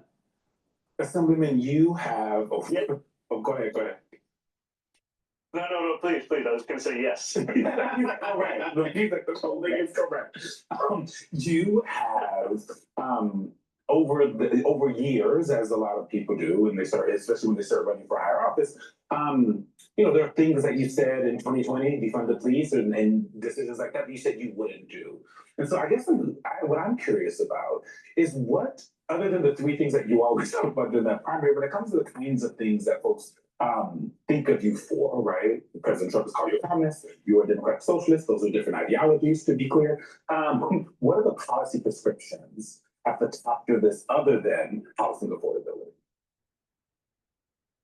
You know, I actually think that affordability is the root of so many of the different issues. Yeah. But as you said, it's not just for those three that I've brought up. It's also the fact that when we speak about housing, for example, we have a city of 8.5 million people. 2.5 million live in rent stabilized housing, of which our commitment to freeze the rent would ensure that they would pay the same rent next year as they do this year. And that also includes 500,000 Black tenants across these 5 boroughs. But there are about more than 1 million New Yorkers who are homeowners, and they too feel this crisis of affordability. They feel it in Mayor Adams' administration raising the water bill to the highest it's been in 13 years. They feel it when Con Edison increases gas and electric by $65 a month. And when I speak, especially to older Black New Yorkers, I hear a lot about the plight of deed theft, which is something that has occurred since 2015 more than 3,500 times across New York City. And it's part of why we've put forward a commitment to create the Office of Deed Theft Prevention that would actually go out proactively to speak to older New Yorkers to ensure that if they want to create their will, if they want to resolve questions of their inheritance, they can actually do so with the help of city government, learning from what Pennsylvania did with the Tangled Title Fund,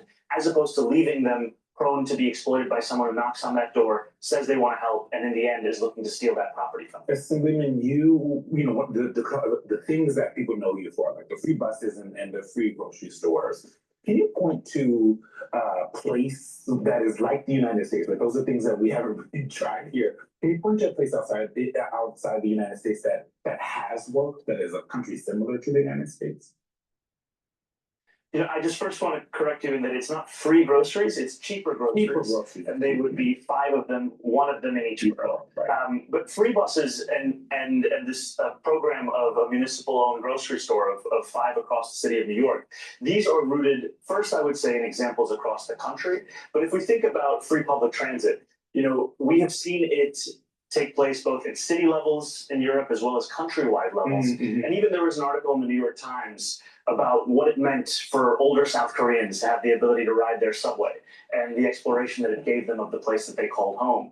And I think, you know, earlier today, there was a conversation being had about Boston and Mayor Wu and her incredible leadership. And I think one of the things that I've noticed in what she's done and how she's led her city is that emphasis as well on fare free bus transit. And it was an inspiration for me when I launched a campaign in the state legislature to win free buses across the city, that I could look at Boston, I could look at Route 28 that Mayor Wu made free, and I could see that when you made it free, you didn't just mean that everyone could ride that bus. It didn't just mean that it would be a safer ride. It also meant that you were making it a quicker ride because you reduced the dwell time at the bus stop by 23%.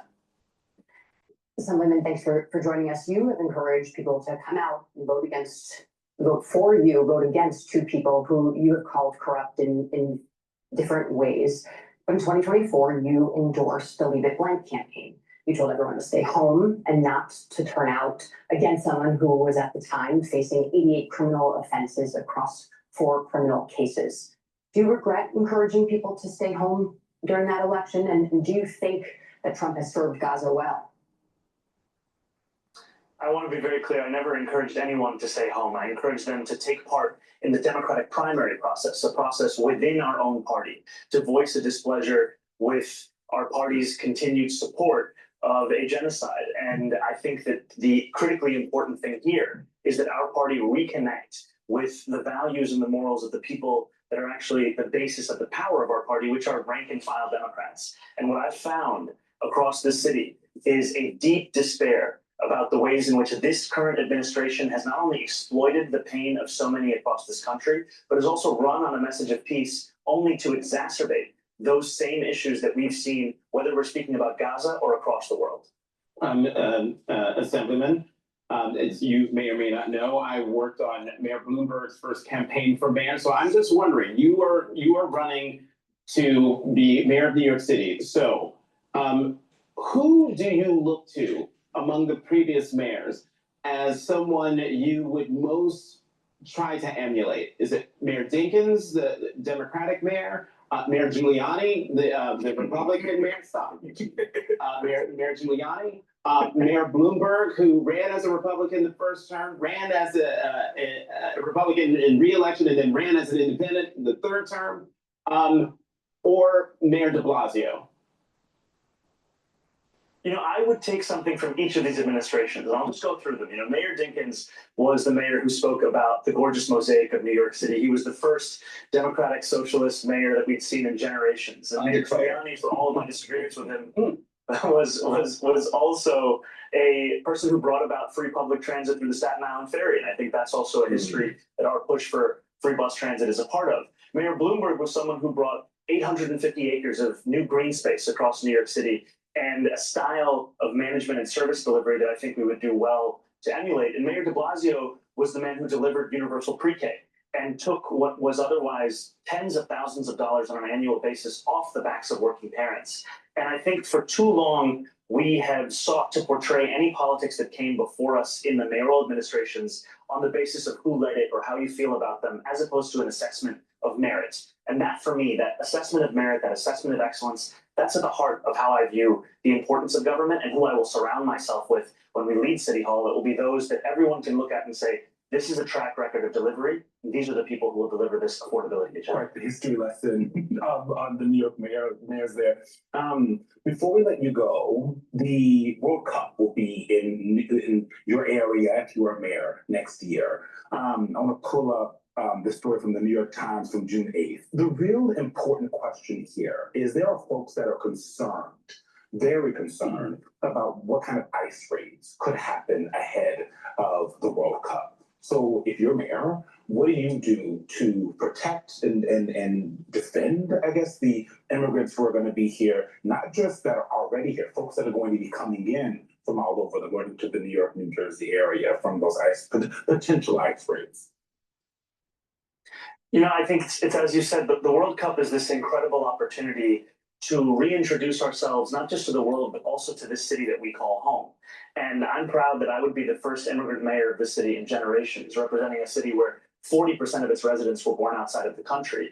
And this is a city that welcomes the world. And yet, as you've said, this administration's policies have been anything but that. And we don't even need to wait for the World Cup. Their immigration policies have meant the pursuing of a 6-year-old girl here in Queens, deporting her, leaving one seat empty in her classroom for all of her classmates to ask where their friend is. It has meant the continued harassment of a New Yorker, Mahmoud Khalil, who they're continuing to try and deport either to Algeria or Syria. And yet, as you said, we know that these efforts could only intensify with the coming of the World Cup. And so we've made it very clear that our campaign is one that stands by the actual enforcement of the law as it is here in New York City with sanctuary city policies that have kept us safe. I would also commit to increasing the staffing of our law department by 200 to bring us back to pre-COVID levels, and to ensure that when we look at this city, we are using every tool at our disposal to keep New Yorkers together, to keep families together. 400,000 of our residents are right now in urgent risk of deportation.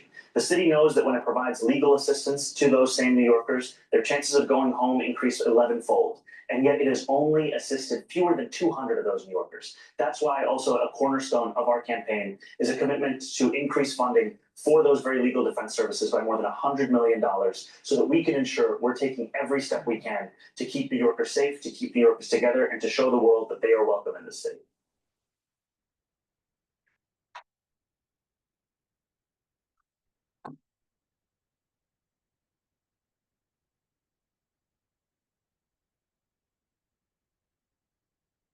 And joining me now, we have James Tallarico, Democratic State Representative from Texas, who is challenging Republican Senator John Cornyn for his U.S. Senate seat. Representative Tallarico, thank you so much for being here, sir. So let's talk about this shooting, which highlights the extent of the political polarization, the extreme voices on both sides that appear to be the loudest. At least that is what the algorithms would have us believe. What is your assessment of the level of distrust? Is it evident among, say, your constituents in Texas? Absolutely. We're seeing this in every community across Texas, across America. And there's been a lot of finger pointing after the horrific assassination of Charlie Kirk. But that finger pointing and that blame game is exactly how we got into this mess. And instead of pointing the finger at each other, I think we've got to look up and recognize how these systems and these platforms are deliberately and strategically pitting us against each other. These for-profit predatory algorithms, they want conflict. because conflict is what gets more clicks, which gets these platforms and their billionaire owners more money. This is a rage economy. They want us at each other's throats because it's good for their business model. And so it's really important that we have this conversation and recognize how our civic life has really been manipulated for profit by some of the most powerful people in the country. A new poll that was taken in the days after the Kirk murder asked this question: does the way Americans talk about politics encourage violence? And 63% said, yeah, a lot. 31% said a little, 5% said not at all. President Trump is threatening to target what he calls the radical left. Democrats in recent months have in some ways ratcheted up their rhetoric to match the president's. Do voters in Texas view the shooting as an act of political violence? Do you see a path forward for lowering the temperature? Well, I hope if any good comes out of this tragedy, it's that we can all recognize how our conversations with each other need to change. We need to handle each other with more care. I experience across the state, across the country, that there is a deep hunger for a different kind of politics. It feels like we've had this kind of politics for more than a decade now, where politics is blood sport. It's total war. It's owning and trolling. And I do think that people across the political spectrum are ready for something else. They're ready for a politics of love for our neighbors, love for our country and our state. And I think that hopefully we can turn the page on this destructive kind of politics and move to something better in the years ahead. The Trump administration, sir, appears to be trying to control pretty much everything. What is your view on the way officials have reacted to criticism of Kirk? And as a person of faith, is free speech a critical part of faith? Absolutely. All of the freedoms enshrined in our Constitution, particularly in our First Amendment, are sacred, whether it's the freedom to worship, the freedom to assemble, the freedom to speak your mind and your heart. And we all have to come together to protect those freedoms. A threat to any of our First Amendment rights is a threat to all of our First Amendment rights. If the most wealthy people, like those corporate media executives, or the most powerful people, like the President of the United States and his regulators, if all those people can collude to take down what any of us say, they're going to come for all of us eventually, regardless of your party or your ideology or your beliefs. So it's something that we all have to come together across all these divisions to defend together. And I hope that's what you're starting to see in the wake of this tragedy and the wake of this cancel culture this week. You, sir, are quoted in an article today saying that Democrats have forgotten how to fight at the national level, adding they should be a little less Washington and a little more Texas. How do you assess the field that you will be up against in your Senate race, both on the Democrat and Republican sides? Well, I think Texas Democrats, especially this summer, showed national Democrats what it means to defend the Constitution and what it means to fight for the people of this country when we broke quorum to shine a national spotlight on Trump's redistricting power grab. I think that's the exact kind of action people are hungry for. Sometimes folks at the national level will use being in the minority as an excuse for inaction, but even in the minority, you have tools, you have rights guaranteed in our Constitution to fight for your constituents, fight for the Constitution, and fight for all of our rights. That's what we're showing down here in Texas, even though we're in the minority, and it's time that national Democrats do the same. Your Democratic colleague, Colin Allred, also running in the primary, did reasonably well, but eventually lost to Ted Cruz, but that was when Trump was on the ballot in 2024. What impact will Trump not being on the ballot have next year? Well, I think historically speaking, you see that the party that's in power loses seats everywhere, whether it's the Democratic Party in power or the Republican Party in power. And that's a good reaction, a good corrective from the voters of this country. You want to try to curb the excesses of any one party. I hope that we see that in 2026. I hope we see voters, again, across the spectrum, not just Democrats, but independents and some Republicans too, who want to check the power that they're seeing from the White House and from the United States Senate. You want balance. You want those checks on that power. That's what the voters can deliver if they show up at the ballot box in November of next year. Can I ask quickly on the Republican side, sir, given the nature of primary voters, do you expect Texas Attorney General Ken Paxton to beat John Cornyn, who was once considered a moderate? Well, once considered a moderate, I think is the key term there, because John Cornyn was the deciding vote on that big, ugly bill that's going to kick millions of Texans off their health care. It's going to take food out of the mouths of hungry Texas children, all to give another tax break to John Cornyn's billionaire mega donors. You know, we oftentimes think corruption is something illegal. I think everyone is familiar with Ken Paxton's crimes. I was a part of the bipartisan majority in the Texas House that impeached Ken Paxton. But by casting the deciding vote on that big, ugly bill, John Cornyn committed an act of corruption of the highest order. And we all need to come together in Texas to hold him and Ken Paxton accountable, regardless of who the nominee is. James Talarico, Democratic State Representative from Texas, running for Senate. Thank you so much, sir, for your time. We'll see you again.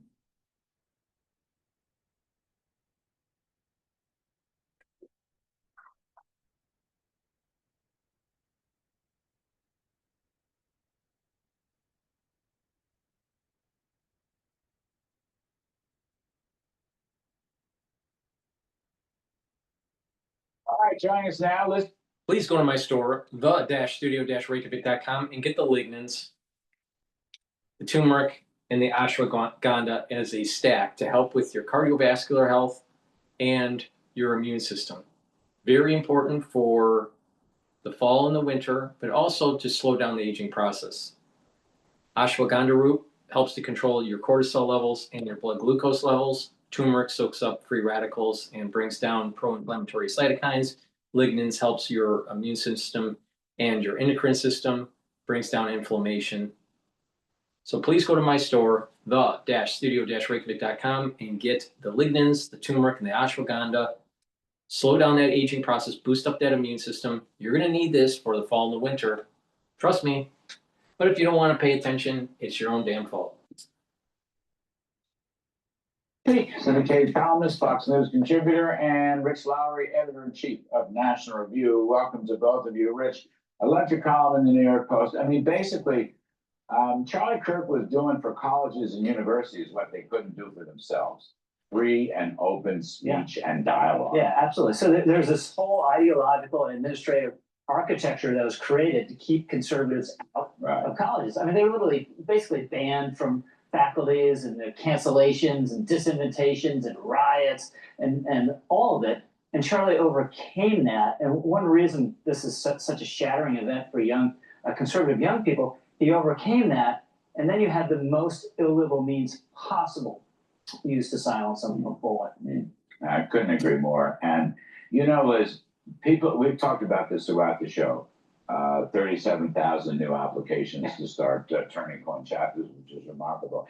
I mean, the left, which is increasingly violent and awful and evil-doing and whatever adjectives you want, the left is making a big mistake here. Tackling Trump, the big mistake. And I think it's going to resonate. We had Brett Hume on earlier in the show. He thought so. I mean, I think that's one of the political elements of this grisly story. I think that's right. I think an awful lot of people are coming face to face with what went wrong here. I think it isn't just the colleges, which has gone on for decades, and by the way, is horrifying. The fact that so-called intellectuals don't even want to have opposing points of view to stimulate debate or whatever is disgraceful. But I also think the Democrats have been pushing an incredibly bad message to our young people in this country. Ocasio-Cortez goes out there and says, billionaires are stealing from you. Elizabeth Warren says, the game is rigged. You have no chance of getting ahead. You are not going to be able to live the American dream. What a message of despair and hopelessness is being basically perpetrated by Democrats, Larry. And I think you have a rise in suicide, you have a rise in violence. Young people are frustrated, they're angry, and they want to blame someone. And by the way, it's not just Charlie Kirk. It's also the head of United Healthcare. Luigi Mangione shoots him down because, oh, healthcare is taking advantage of Americans. This is a really bad situation, dangerous for our country. So I'll ask again, to the theme of the show today. Somebody who believes in free speech, free markets, and freedom in general is not a fascist. Right. Yeah. Democrats continue to use that word, Hitler word, Nazi word, and those have become violent words. Yes. That's almost like the tip of the spear. You take it from that word on, and then you hate Charlie Kirk, or you hate Donald Trump, or you hate Eric Schmidt, who was on a moment ago, Senator Schmidt, and you're going to be violent. Yeah. And that has to be stopped. That has to be called down and stopped. Absolutely. Look at the text messages with this guy's boyfriend in the immediate aftermath of the assassination. What's the key couple sentences in there?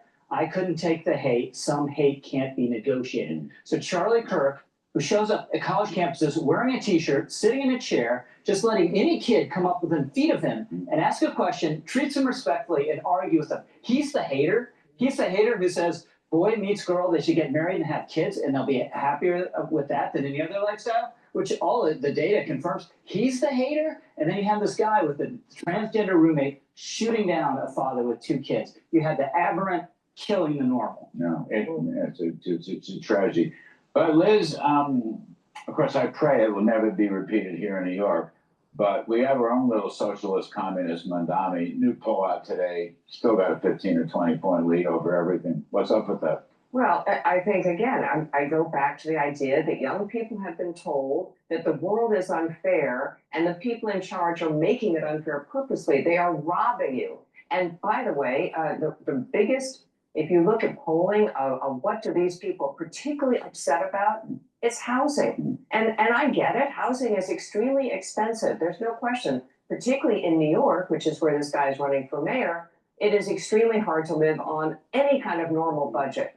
But the answer is not Mamdani's solution of capping rents, which any economic literate person will tell you will have just the opposite effect of running down the stock of affordable housing. The answer is in bringing people in to build more, getting rid of the rules and regulations and constraints on new supply. I mean, economics isn't magic. More supply and you'll have costs come down. A lot of people said, let's wait and see, here in New York and the mayor, let's wait and see what September brings. That was a huge mistake when you look back on it. Mamdani wins the primary in June, early June, if I'm not mistaken, or mid-June. You had a couple months to find some kind of independent candidate and fund that person and then make a real fight.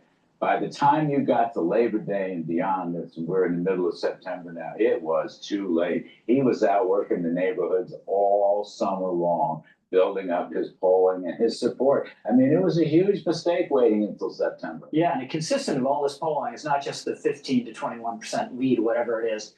He's popular, and all three candidates, right? So who's going to win? It's obvious. And even if they couldn't recruit a better independent candidate, at least start some super PACs to make the case against him. That's been absent as well. And the thing is, we see all the negative information about him, given we watch Fox, we go on Twitter. But does the average Democrat in New York City hear any of this? No. And unless that happens, there's no chance whatsoever. And especially young Democrats who have been fed since middle school a litany of excuses for why socialism is better than capitalism. Yeah, like these teachers who are celebrating an assassination. Yeah, totally. The winner is Elise Stefanik. Absolutely. Can't wait to get behind her. Seriously, because there is a Republican Party statewide, and she is fabulous. And I got to get out of here. Liz Feet and Rich Lowry. Thank you both. I appreciate it. Socialism doesn't work. But there's a lot of government-sponsored educational programs that are pushing socialism. Please go to my store, the-studio-reykjavik.com. Get the peppermint, lavender, and tea tree deodorant or the citrus deodorant. It's dual purpose. It's for males and females. It'll help to detoxify your body, and you use it as a deodorant. It's made from essential oils from the Himalayas. Very high-quality ingredients, dual purpose. And it's important to detoxify your body, so it helps with your immune system and your endocrine system. Use this deodorant every day, detoxify your body, and smell better. Please go to my store and get the Cleanse, which is 30 parts per million, or the Max 35, which is 35 parts per million. Use a teaspoon a day, swish it in your mouth, gargle around 20-30 seconds, and then swallow it. That will improve your oral cavity, your oral pharynx, help with your epithelial lining, increase your mucosal barrier, and help boost up your immune system. If you're not feeling well or someone around you is not feeling well, take a tablespoon or two a day, do the same thing, swish in your mouth and gargle, then swallow it. Once everything's all clear, then go back to your maintenance dose of a teaspoon a day. But be prepared, make sure that you do this every day as an anti-aging routine, but also during the fall and the winter, it will behoove you to help boost up that immune system and weather the storm. So please go to my store, get the cleanse or the Max 35, be prepared for the fall and the winter. If you're not prepared for the fall and winter and something bad happens to you, it's your own damn fault. Please go to my store, the-studio-reykjavik.com, and get the olive leaf extract. Dual purpose. It's going to help boost up that immune system and help with your cardiovascular system. It brings down systemic inflammation. And by bringing down systemic inflammation, you're boosting up your immune system. By bringing down inflammation at the vascular level and controlling your lipid profile, you're reducing plaque formation. Please go to my store, the-studio-reykjavik.com. Use discount 5. You get $5 off any order. If you spend $100 or more, you get a free gift until supplies last, and you will need that free gift for the fall and the winter. Trust me.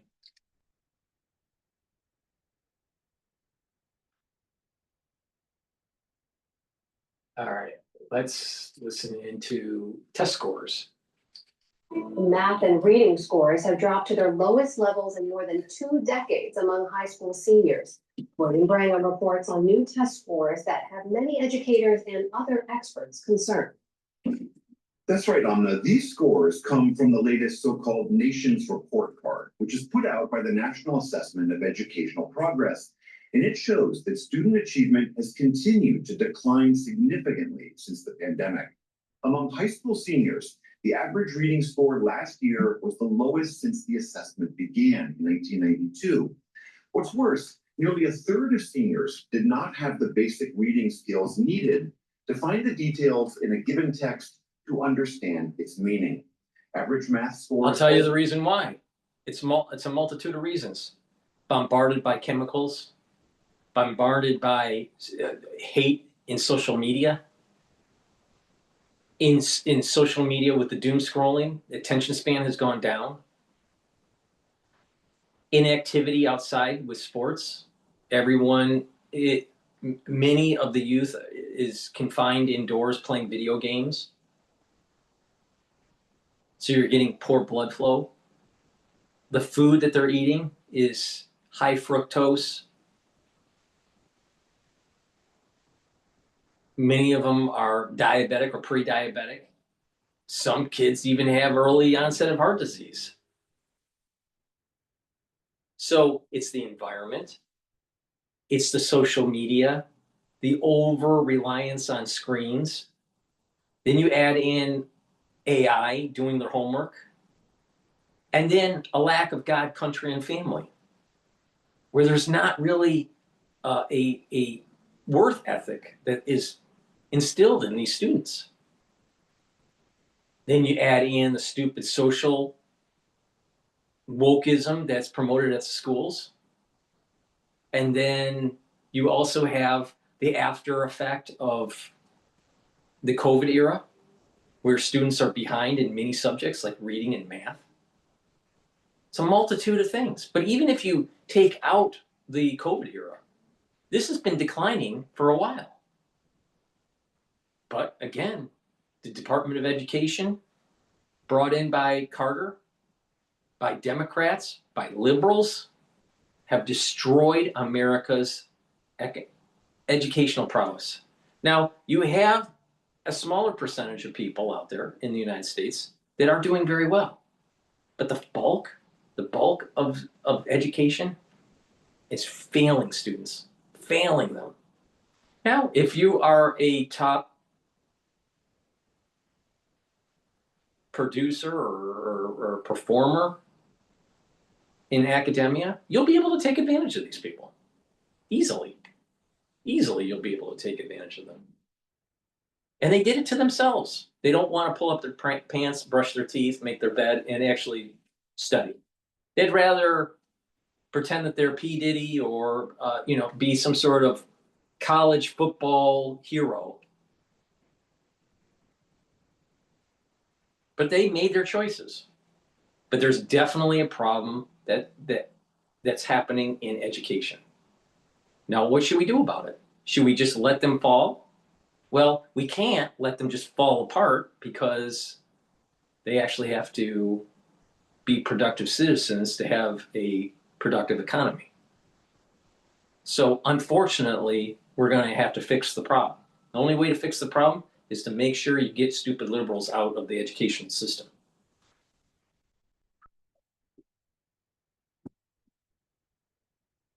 And if you have kids, get them off of the cell phone. It's literally making your kids stupid. Slipped to their lowest levels since 2005. There are many theories about what is going on here. And so to explore some of that, you're joined by Thomas Kane. He's a professor of education at Harvard's Graduate School of Education. Thomas Kane, thank you so much for being here. Somewhat of a broad question for you, but what is your best assessment as to why these scores are so low and continuing to decline? So first of all, these latest results are not surprising, unfortunately. Our research center has been tracking trends for individual districts around the country for the last 3 or 4 years.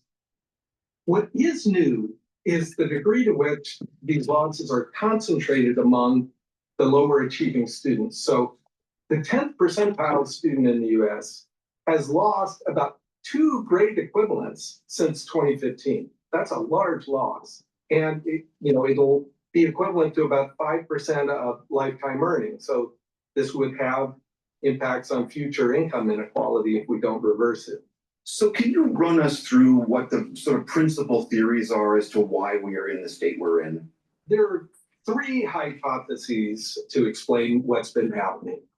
Number one is there's been a decline in focus on test-based accountability since the No Child Left Behind Act expired in 2015. But the 2 other hypotheses are the rise in social media use, which is concentrated among lower achieving students. By the way, it's not just lower achieving students. There's tons in Asian countries are seeing the same widening that we are. And a third overuse of that fucking cell phone. I'm telling you, if you have a kid, get the cell phone out of their hand, because if they overuse it, you are going to have lower IQ kids, period. Now, do you want to make Zuckerberg and his kids really rich and make your kids stupid? Or do you want to reverse the situation? People that are in power and very wealthy are making the little people dumber, so they can't revolt.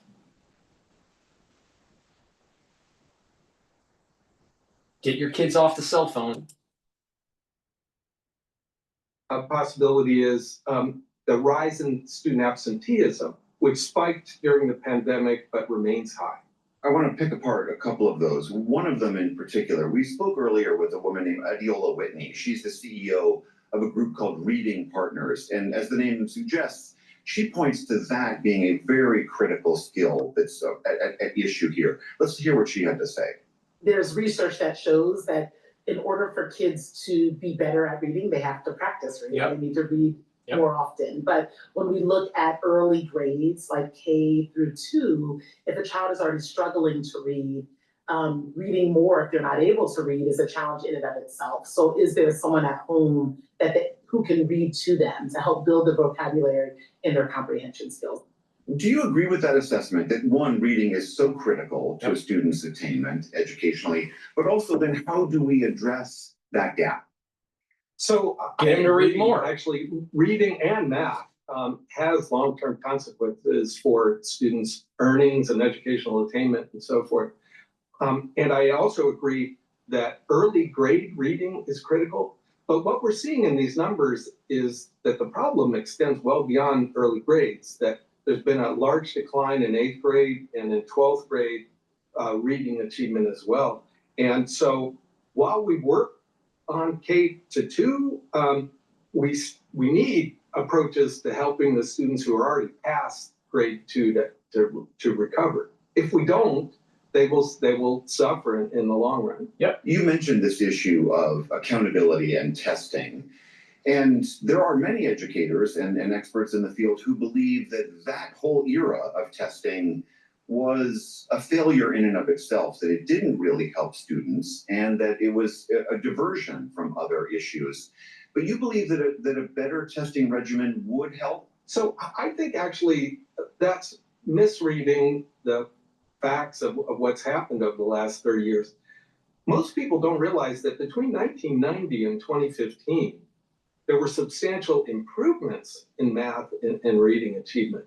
And it's clear that test-based accountability is not sufficient to produce the continued improvements we need. But once states started taking their foot off the pedal in 2015, focusing on test-based outcomes, we see the result of declining achievement, especially at the bottom, where a lot of the accountability pressures were being felt.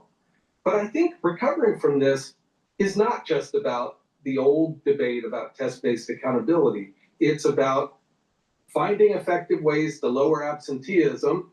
And we've got to learn as quickly as possible what are the effects of the cell phone bans that a number of states and districts have implemented in the last couple of years. If it is social media, then we ought to be seeing positive effects of cell phone bans. It's multiple factors. If we don't, that'll be important to know. It's multiple factors. The cell phone bans in the school, but it's also the cell phone bans at home. See, if you don't have it in school, if you have the cell phone in school, obviously the kids are going to be looking at their social media, not paying attention to the teacher. An over-reliance of AI is also going to make your kids stupid. But if you have a cell phone ban in the school and they go home and spend all their time on the cell phone, the kids are just going to get stupid. So the ban has to be at the school and at home. The kids need to do their homework. The kids need to learn. The kids need to read. The kids need to write and analyze. Most people can't. Most people today can't read a full book anymore. That's an adult. So it's not just the kids. The adults have become stupid. All you got to do is just have a decent vocabulary, be logical, and to be well read on a regular basis, and stay abreast on the times. And you will go so much farther compared to your peers at work. Because most of your peers at work are stupid.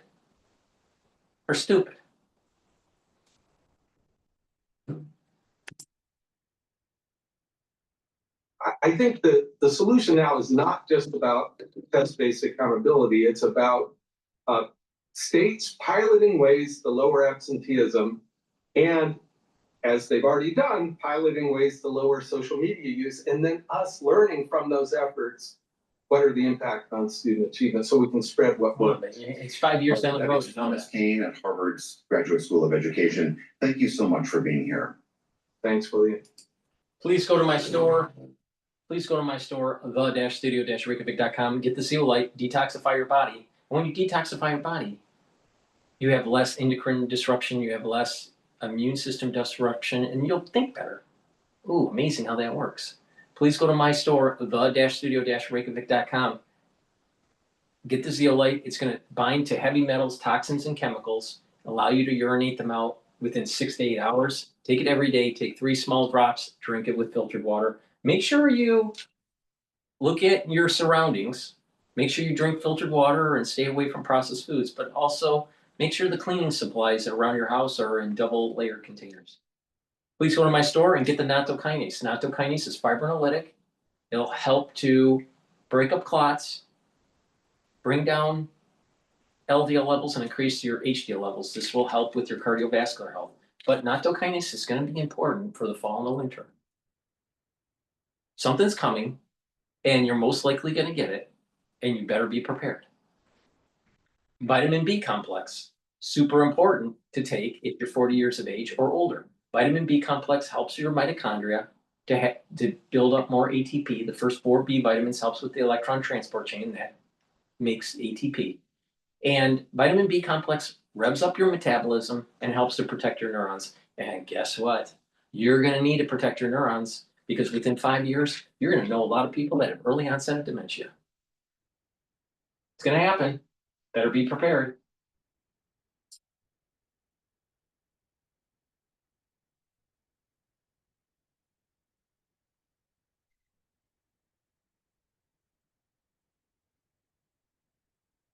All right, let's take a look at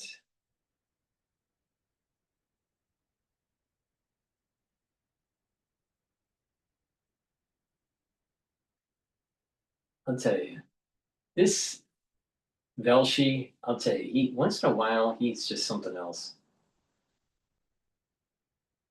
I met him in person at an event, and he is extremely biased.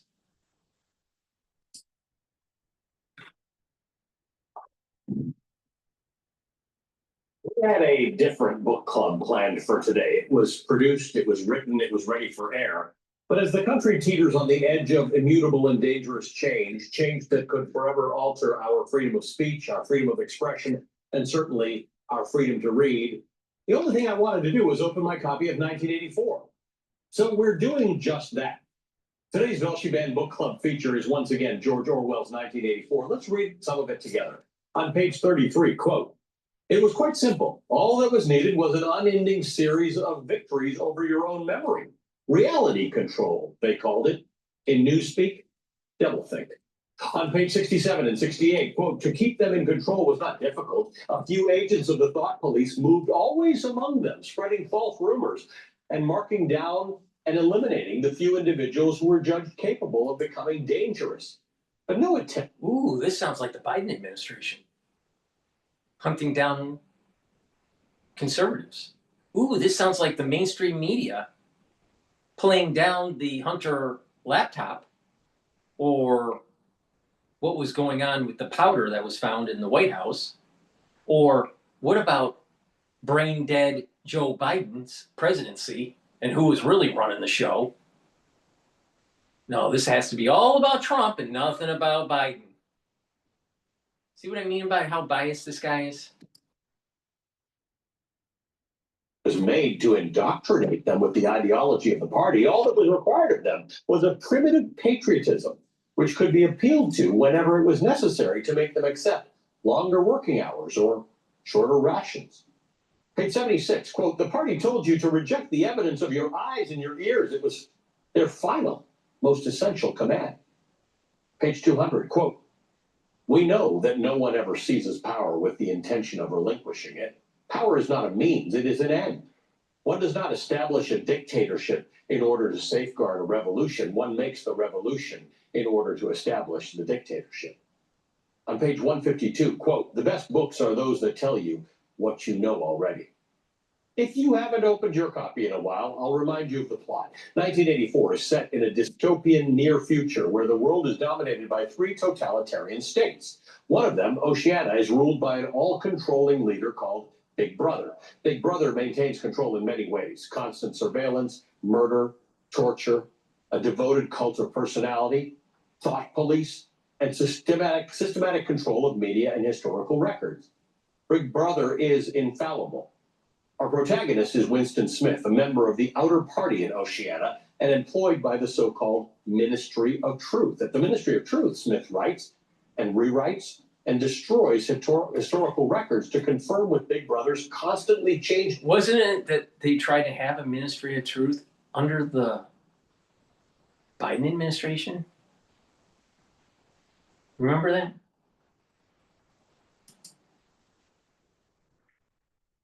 Version of history. With each lie that Smith writes and rewrites, his hatred for the party and his longing for rebellion grows. It isn't easy, though, to take on Big Brother. Published some 75 years ago, 1984's profound cultural influence cannot be overstated.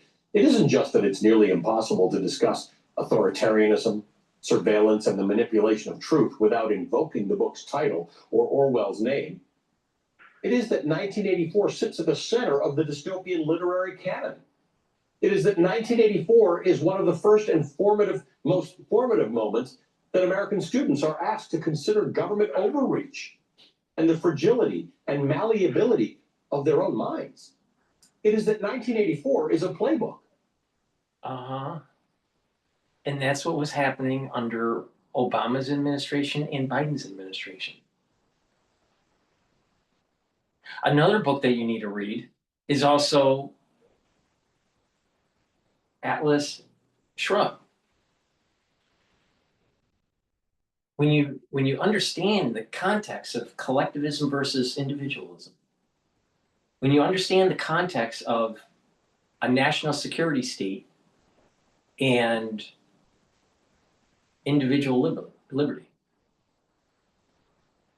and what do you need to do? Now, both parties are at fault here, Republicans and Democrats. There was a huge national security state expansion right after 9/11. But let's be honest here. There was expansion of this 1984 under Biden and under Barack Obama. But he's going to spin this is really a totalitarian takeover, a fascist takeover of the United States under Trump. What about the mainstream media actually promoting this kind of rhetoric from the Biden administration to not hold him accountable? Oh, I know. It was the Smith Modernization Act, where it was legal under Barack Obama's administration to actually produce propaganda within the domestic audience and allow it to be legal. And hence the fake news. This is the whole idea of fake news. There was literally a legal operation by the national security state on the American people using mainstream media. And Ali Velshi isn't willing to come to terms with that. An explanation and a warning. It is that 1984 is the book that every single American should be reading today. We're not discussing 1984 with just anyone. The author joining me to examine George Orwell's magnum opus has contributed extensively to the American dystopian literary canon in her own right. Her work explores identity, choice and free will, truth and deception, and courage in the face of immense odds. I'm talking about Veronica Roth, the author of the young adult Divergent series, a mass bestseller with more than 35 million copies sold worldwide.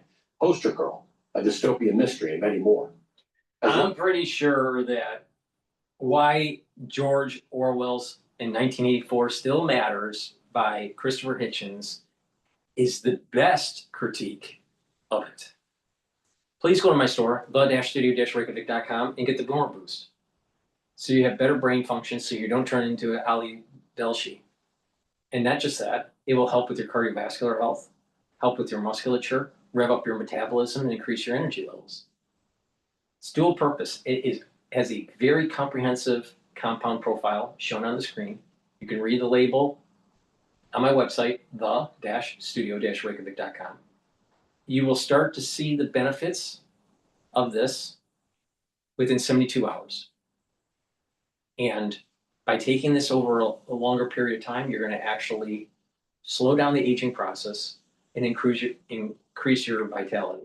But you're targeting multiple systems. And by doing that, you're helping your immune system, your endocrine system, your brain function. Super important. Please go to my store and get the Boomer Boost. This is a month's supply. Mix it with soft foods, filtered water, a smoothie, or even just with milk, but take it every day. Please go to my store, the-studio-reykjavik.com, and you can even lose weight if you do some calorie restriction and take it for your breakfast or for your lunch and take it with soft foods. You'll be able to lose weight safely.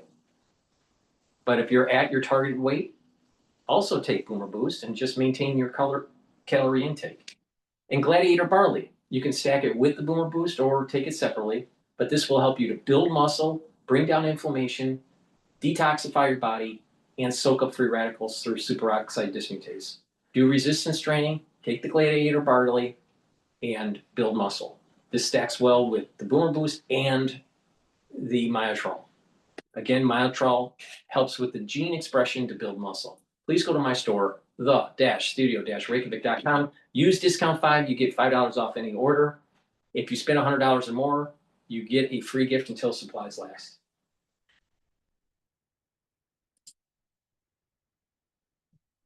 Puts it isn't the message that dystopian novels teach that's so important, rather the true value in encouraging us to ask questions about our world and our role in it. Veronica Roth joins me right after a quick break. All right, today's meeting of the Velshi Band Book Club is now underway. Today we're covering a classic that's becoming increasingly urgent with each passing day, George Orwell's magnum opus, 1984. We're doing it with a hugely influential author of the best-selling Divergent series, Post Girl, and more, Veronica Roth. Veronica, thank you for being with us. You know, I want to be careful calling a magnum opus. It's not that big a book.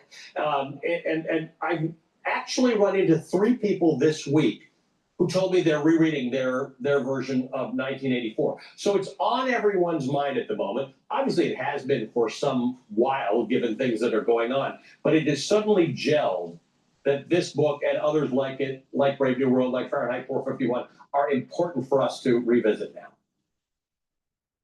That's true. Yeah, I've been thinking about it too. I just realized I couldn't find my old copy, so I had to go get one. Talk to me about this. This book has been a rite of passage for students in America. I certainly know when I read it, I didn't think it had to do with anything real. It was a very interesting book. But this is the point, right? Dystopian literature seemed dystopian for a while, and now all of a sudden that and things like the Divergent series become super important for us to understand. I don't know how old Ali Velshi is. I mean, I'll have to look it up, but I suspect that he's about my age. All right. It was required reading when I was in school, in grade school. All right. How the hell could you not see that it was dealing with societies that could easily turn into fascist states, and that you have to beware of the national security state in that overreach, especially in the context of the Cold War? How could you not know that? And he would have been reading this in 1980s, the early 80s, like I did. How the fuck did he not know that it wasn't, that this dystopia was actually commentary about socialism in England and the encroachment of a government, a top-down government, and with technology being able, with cybernetics, being able to control you with the all, seeing eye. How could he not know that this wasn't just fiction? That it was really a commentary of a post-World War II era? Now, if you couldn't see that, this is the problem with the Ali Velshi. He's just not that smart.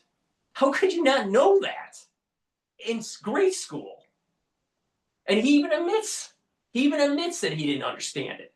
Then if he doesn't understand something so simple as the 1984 when he fucking read it in school, then how can we assume that he knows anything about current events?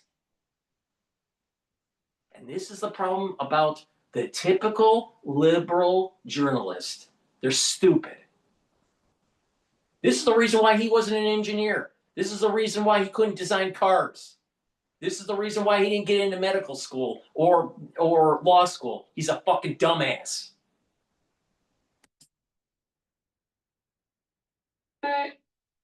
Patterns repeat themselves, right? So when you read 1984, it's Orwell's observation of what's going on at the time with the Soviet Union and with Nazi Germany and within his own country.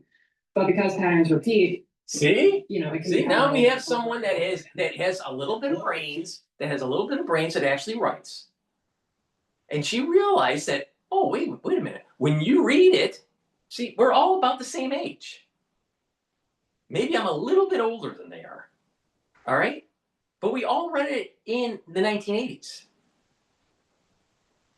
In the context of the Cold War. And she saw the exact same thing I saw. But Ali couldn't. But Ali has a show on MSNBC to tell you that Orange Man is bad. Really? Maybe he needs to look in the mirror and say, you need to get more educated, dude.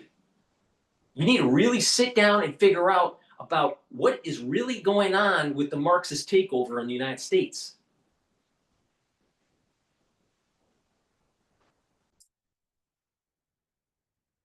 Themes that literally we're tapping into today in 1984 is how control of language leads to control of thought. Talk to me about this whole idea of control, being controlled, and language. Oh, wait. Well, let's just make sure that that we don't go over the deep end here.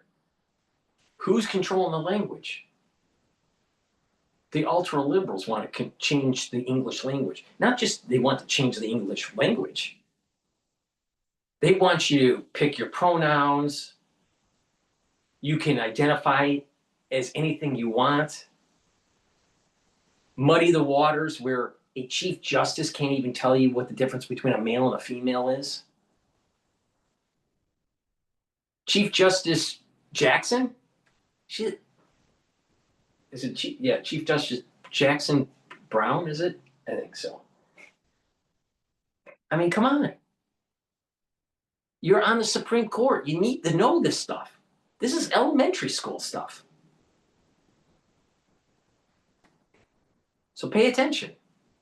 The ultra-liberal has been trying to change the English language. Oh, and you say something mean in Michigan, you might be. The deep state might, the big eye in the sky and the deep state comes down on you by Whitmore.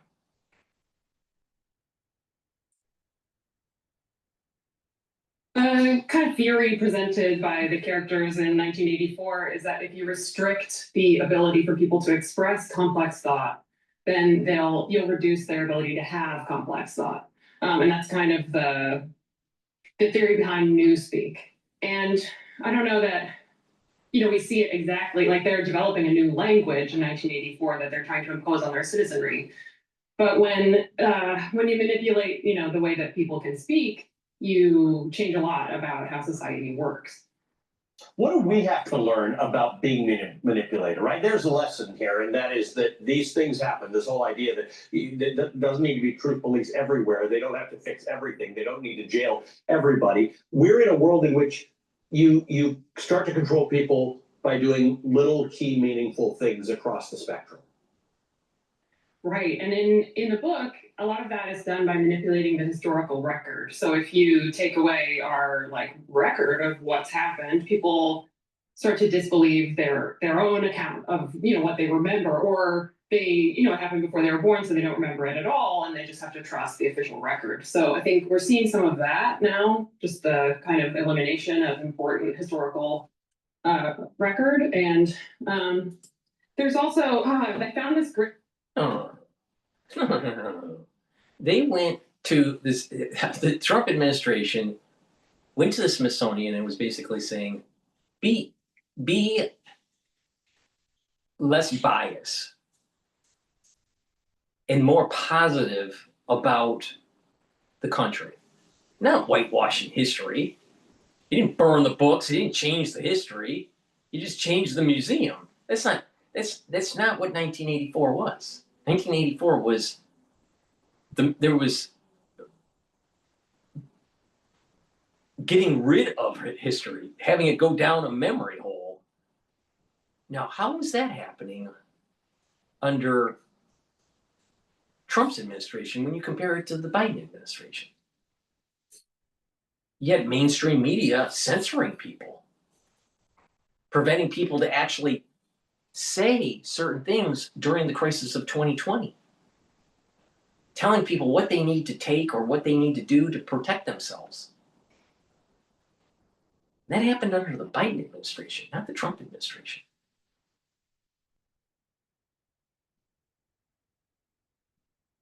So here's the thing, is that I'm starting to notice that they're only talking about the Trump administration and not all the atrocities that were happening under the brain dead Biden administration.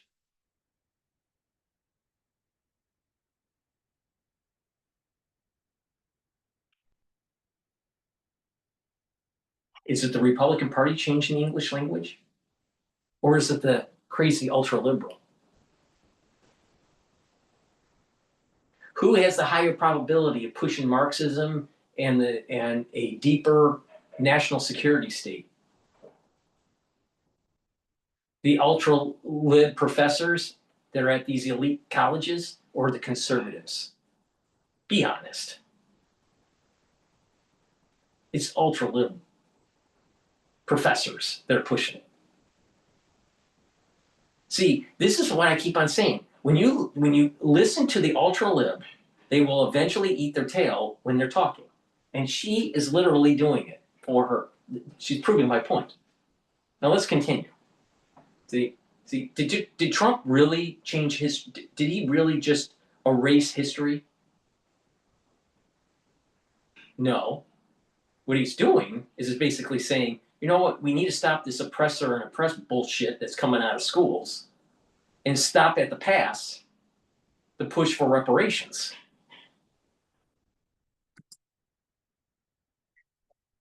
Oh, I hope you don't mind if I just read from the book, but I never mind when our guest authors read from a book. Let me tell you, that's part of the game. I know. You can't imagine, but this is specifically about doublethink, which is holding two contradictory principles in your mind at the same time and believing both of them as defined in the book.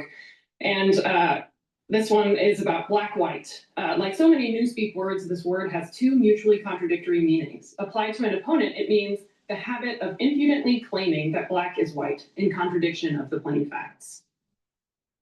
Just leaving that out there. Yeah, no, that's exactly right. And the other thing that is interesting about this canon of books that you deal with in one of your novels, Poster Girl, is this dystopian mystery that examines surveillance. I want to read quickly from a particular relevant passage from Poster Girl.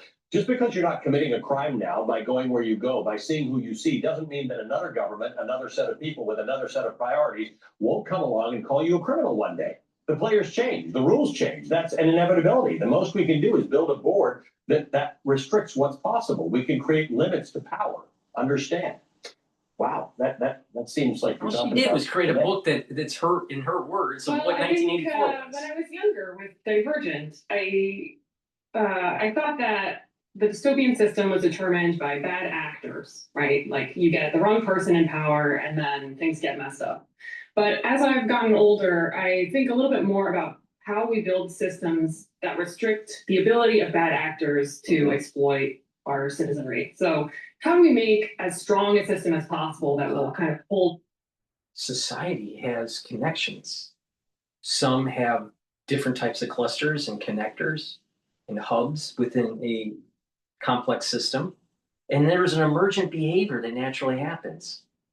So you can have this organizational drift towards different policies that just kind of randomly walks through the organization, randomly walks through the complex system. Oh, amazing how I just like distilled what she just said. Come on. You should have known this. She should have known that. She should have known this. She should have known this when she wrote her first book. Why? Because these aren't new concepts. These are concepts that were investigated in the early 90s under the Santa Fe Institute. Oh, amazing how that works. Are you shocked? Looks like she's shocked. That we encounter.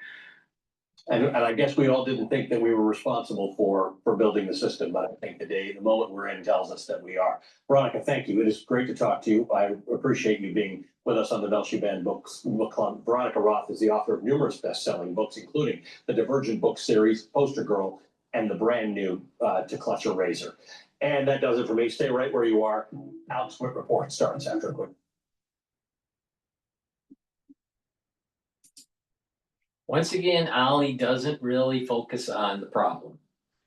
All right, what I like to do is I want to play this. I've never played anything from Andy Stempleton. He did a video 7 months ago, Inside Academia's Collapse. What 4,000 staff just admitted, it's worse than you think. I don't know where his take is on this. So we're gonna listen to this together, and I'll comment on the fly here.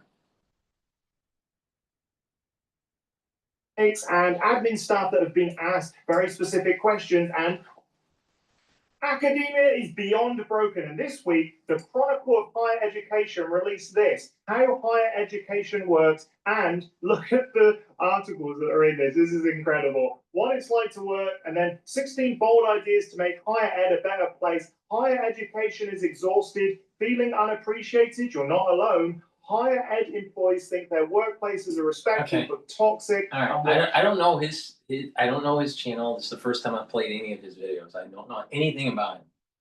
Nothing. All right. Now we're only 23 seconds into this. All right. I'll tell you right now the problem. Too many PhDs that have a field concentration in education. PhD in education, trying to create new ideas to improve the society's educational outcomes and all this stuff. Too many of them. And that, like, stripping down and being parsimonious and getting to the part that it's about hard work and you don't need to, like, over complicate this. You need to measure the outcomes, but to constantly reinvent. Don't be surprised that you have kids that some cohorts are really good at stuff and others, because of your social experiment, end up being retards. Too many PhDs getting a field concentration in education. There's the problem right there. Let's continue. Faculty members going. In these articles, there are over 4,000 professors, academics, and admin staff that have been asked very specific questions, and I've condensed it all into a nice little PowerPoint presentation, so you don't have to read them all, but this is damaging. Welcome to my rubbish PowerPoint presentation, but here is for all the information you need to know. Now, here we got 4,000 employees at 2- and 4-year colleges in the United States. They were asked about their sort of like opinions, and here are the 5 things you need to know about it. The first thing is that they talked about a toxic work environment, and a toxic work environment is characterized by negative behaviors, poor leadership, and a culture that fosters fear, mistrust, and burnout. So it's not that kind of like... That's exactly what many conservatives and centrist professors at Harvard were saying about Claudine Gay when she was dean of FAS and then eventually elevated to the presidency.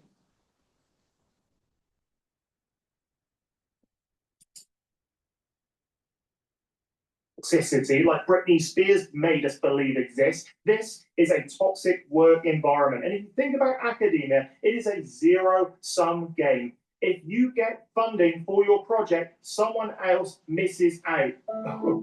What a mistake.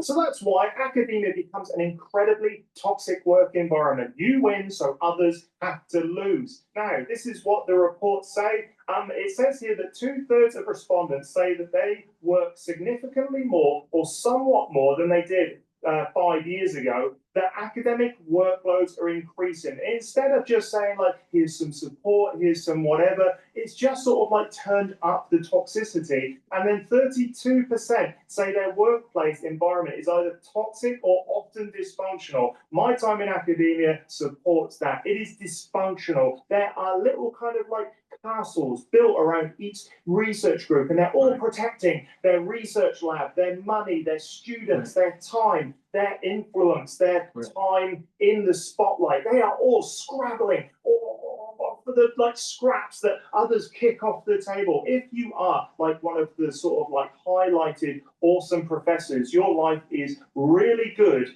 until other people turn on you because they are jealous and they kind of like see you as a threat to their own success. Because like I said, I'm telling you, it's a zero-sum game. right. Someone has to lose for someone else to win.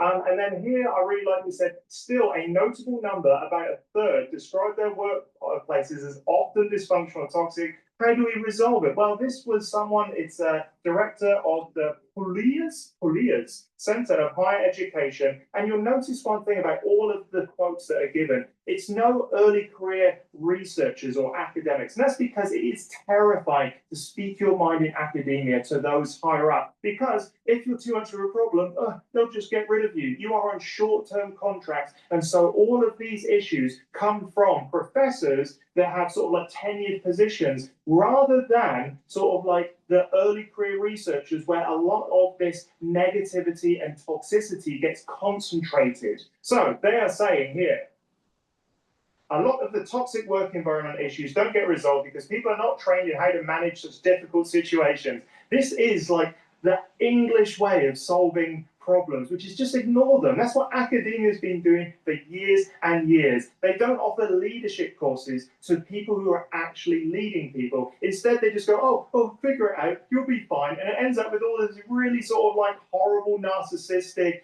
threatening behavior coming from the top down because they don't know what else to do. And then it says higher education puts the least amount of funding into leadership development of any sector, which leads to the problems. There we are. Invest in your leaders, get them doing leadership courses, make sure they become good, supportive leaders rather than just saying, work it out for yourself, because that is going to bring up the anxiety, the toxic traits that gets focused down to the hardworking people in the lab. And that's the early career researchers, the Ph.D. students, the master's students even, and everyone else at the bottom of that pyramid. If you've worked in academia for any amount of time, it'll come as no surprise to you that there is a lot of burnout. So here, the second thing we've got to talk about is increased workload and burnout. So this is from one of the articles. Beyond the vibe of work, though, academic employees in all three categories described a survey response that they had some sense of exhaustion. Some said they couldn't see a brighter future ahead in higher ed. And in some cases, people said they would talk on the condition of anonymity to speak freely about their situations. No one wants to solve this. If they wanted to solve this, they'd be listening to the people that are having the issues. The problem is the universities are built on a structure of hierarchical kind of like power. The people at the top, as long as everything's working below, they don't care about the workhorses underneath. They're like, keep going, keep going. And if you try to sort of like rock the boat in any way, you'll just be seen as a problem and kicked out. People are scared to talk. When people are in toxic environments, they are scared to talk, they are overworked and burnt out. Guess what happens? You end up with a horrible workforce and no one seems to want to do anything about it. Many picked up responsibilities from colleagues who had retired, quit, or were laid off and never replaced. I've seen that so many times. And an academic sort of like retires or goes to another place and they're like, oh yeah, we'll replace them. And you know what? Every single time I've seen that happen, eventually the department goes, oh no, we'll just distribute the work between the rest of the people. This is causing people to take on so much more work than they have time and sort of like bandwidth, mental bandwidth for. So instead of going through the hard process of employing someone, paying their wage, they've decided that, these other people that are here will just do it. I've seen it so many times. And also, high turnover in leadership often means a steady stream of new programs. Yeah, the university sort of employs these high flyer academics who want to come in and sort of like make their mark, put their stamp on the department. And it's like, oh, okay, here we go. This person's in. Now we've got to do these forms. Now we've got to have these meetings. Now we've got to do these regular catch-up things. And it's just so tiring. And no one cares because the higher-ups go, oh, yeah, that looks like they're doing a lot of stuff. And the people underneath are like, we can't say anything because you'll fire us. This is what people are saying. I'm completely burnt out, said Chamberlain, who's also teaching three classes a semester. And it makes me feel bad because I want to be able to give my students 100%. but it's hard to have the energy. And then most of us are working 7 days a week just to keep up, Chamberlain said. Like 7 days a week, 24 hours a day. I've had research supervisors who send emails throughout the night, 2 a.m., 3 a.m., and literally fall asleep in seminars because they are so overworked. That's the only place where they're sat down and they're just relaxed enough to be able to close their eyes for a moment. One supervisor said to me she loved plane trips because it was the only time where she couldn't be contacted. Now with Wi-Fi in there, I'm sure she hates that. But these people are working their asses off just to keep up because there's a load of stuff that is thrown on their laps, and we'll talk about all of that in a minute. Lack of recognition and appreciation. What do academics actually want? Do we want a shitty tea room cake that is divvied up into the smallest of slices with some sort of like afternoon tea celebrations? Oh, well done, you've got another paper. Well done on your grant success. Then university's like, get us more. Get us more. We are insatiable. We want more papers. We want money. And you know what? We'll do this little token for you. Yeah, we'll spend $10 on a little cake that you can share. You know, that'll make them feel good. Clearly, that's not good enough. So here, more than a decade later, this is one university lecturer talking. I've had some time to question the natural order of things. For one thing now, I'm a tenured professor. Well, congratulations, you little show-off. I can safely and confidently challenge who gets showcased and why, which is great. You know, you need to get to that position before you can actually say anything. And then this is the important bit. I think concluded that our entire approach to recognizing and appreciating employees in higher education is broken. I would go to say, not only is it broken, in some places it is non-existent. It is always, well done, what's next? Where are we going to get more money? What are you going to do? It's never like, thanks, here's some more money, or here's a pay rise, or here's some time off, or how about you spend some time doing that thing you're really passionate about? It's always like, great, where's the next thing coming from? There's never a moment to reflect or do anything like that. And here's some more stuff. So a quarter of staff members in the survey and 36% of faculty members agreed or strongly disagreed with the statement, my job is respected by senior administrators. They don't care. They really, really don't care. In my experience at universities, they are just sort of like these little figureheads, these little LinkedIn sort of like profile pictures that just are there to tell you to do more work, to make the university look good at any cost. They don't care about you and your workload. They just want the university to look better, because if the university looks better, they can say, oh, look, I did all this stuff for the university. Give me my money. Now let's go to that fancy luncheon. How do you actually show appreciation? Well, one of the journalists actually asked on Blue Sky, which is very trendy of them, and they asked faculty members, more than a few stressed that money was really the only form of appreciation that mattered to them, and they were more likely to be able to tap into intrinsic motivations when their basic needs are met. So if you're not scrambling to sort of like just satisfy those basic needs and you feel valued with your wage, you are going to feel more relaxed, you're going to feel more energized to sort of like follow those curiosity-based academic paths. But if you're just worried about your financial future, there's no brain space for other stuff. It's just about survival. And so, not that university lecturers are like starving always, but they're not paid as well as you think they are. And here we go. Others pointed to more funds for professional development, free parking, and more time and resources to seed a creative project or dream up a new course as forms of appreciation that resonated with them. It doesn't take much, university administration, does it? It's just a little token of appreciation aligned with what people value. That's it. Get rid of all the rubbish tea room cakes, all the little emails, all the little awards that are just bullshit awards that are there. Everyone goes, oh, well done, yeah, that's great. Give them what they really want. Is it really that hard?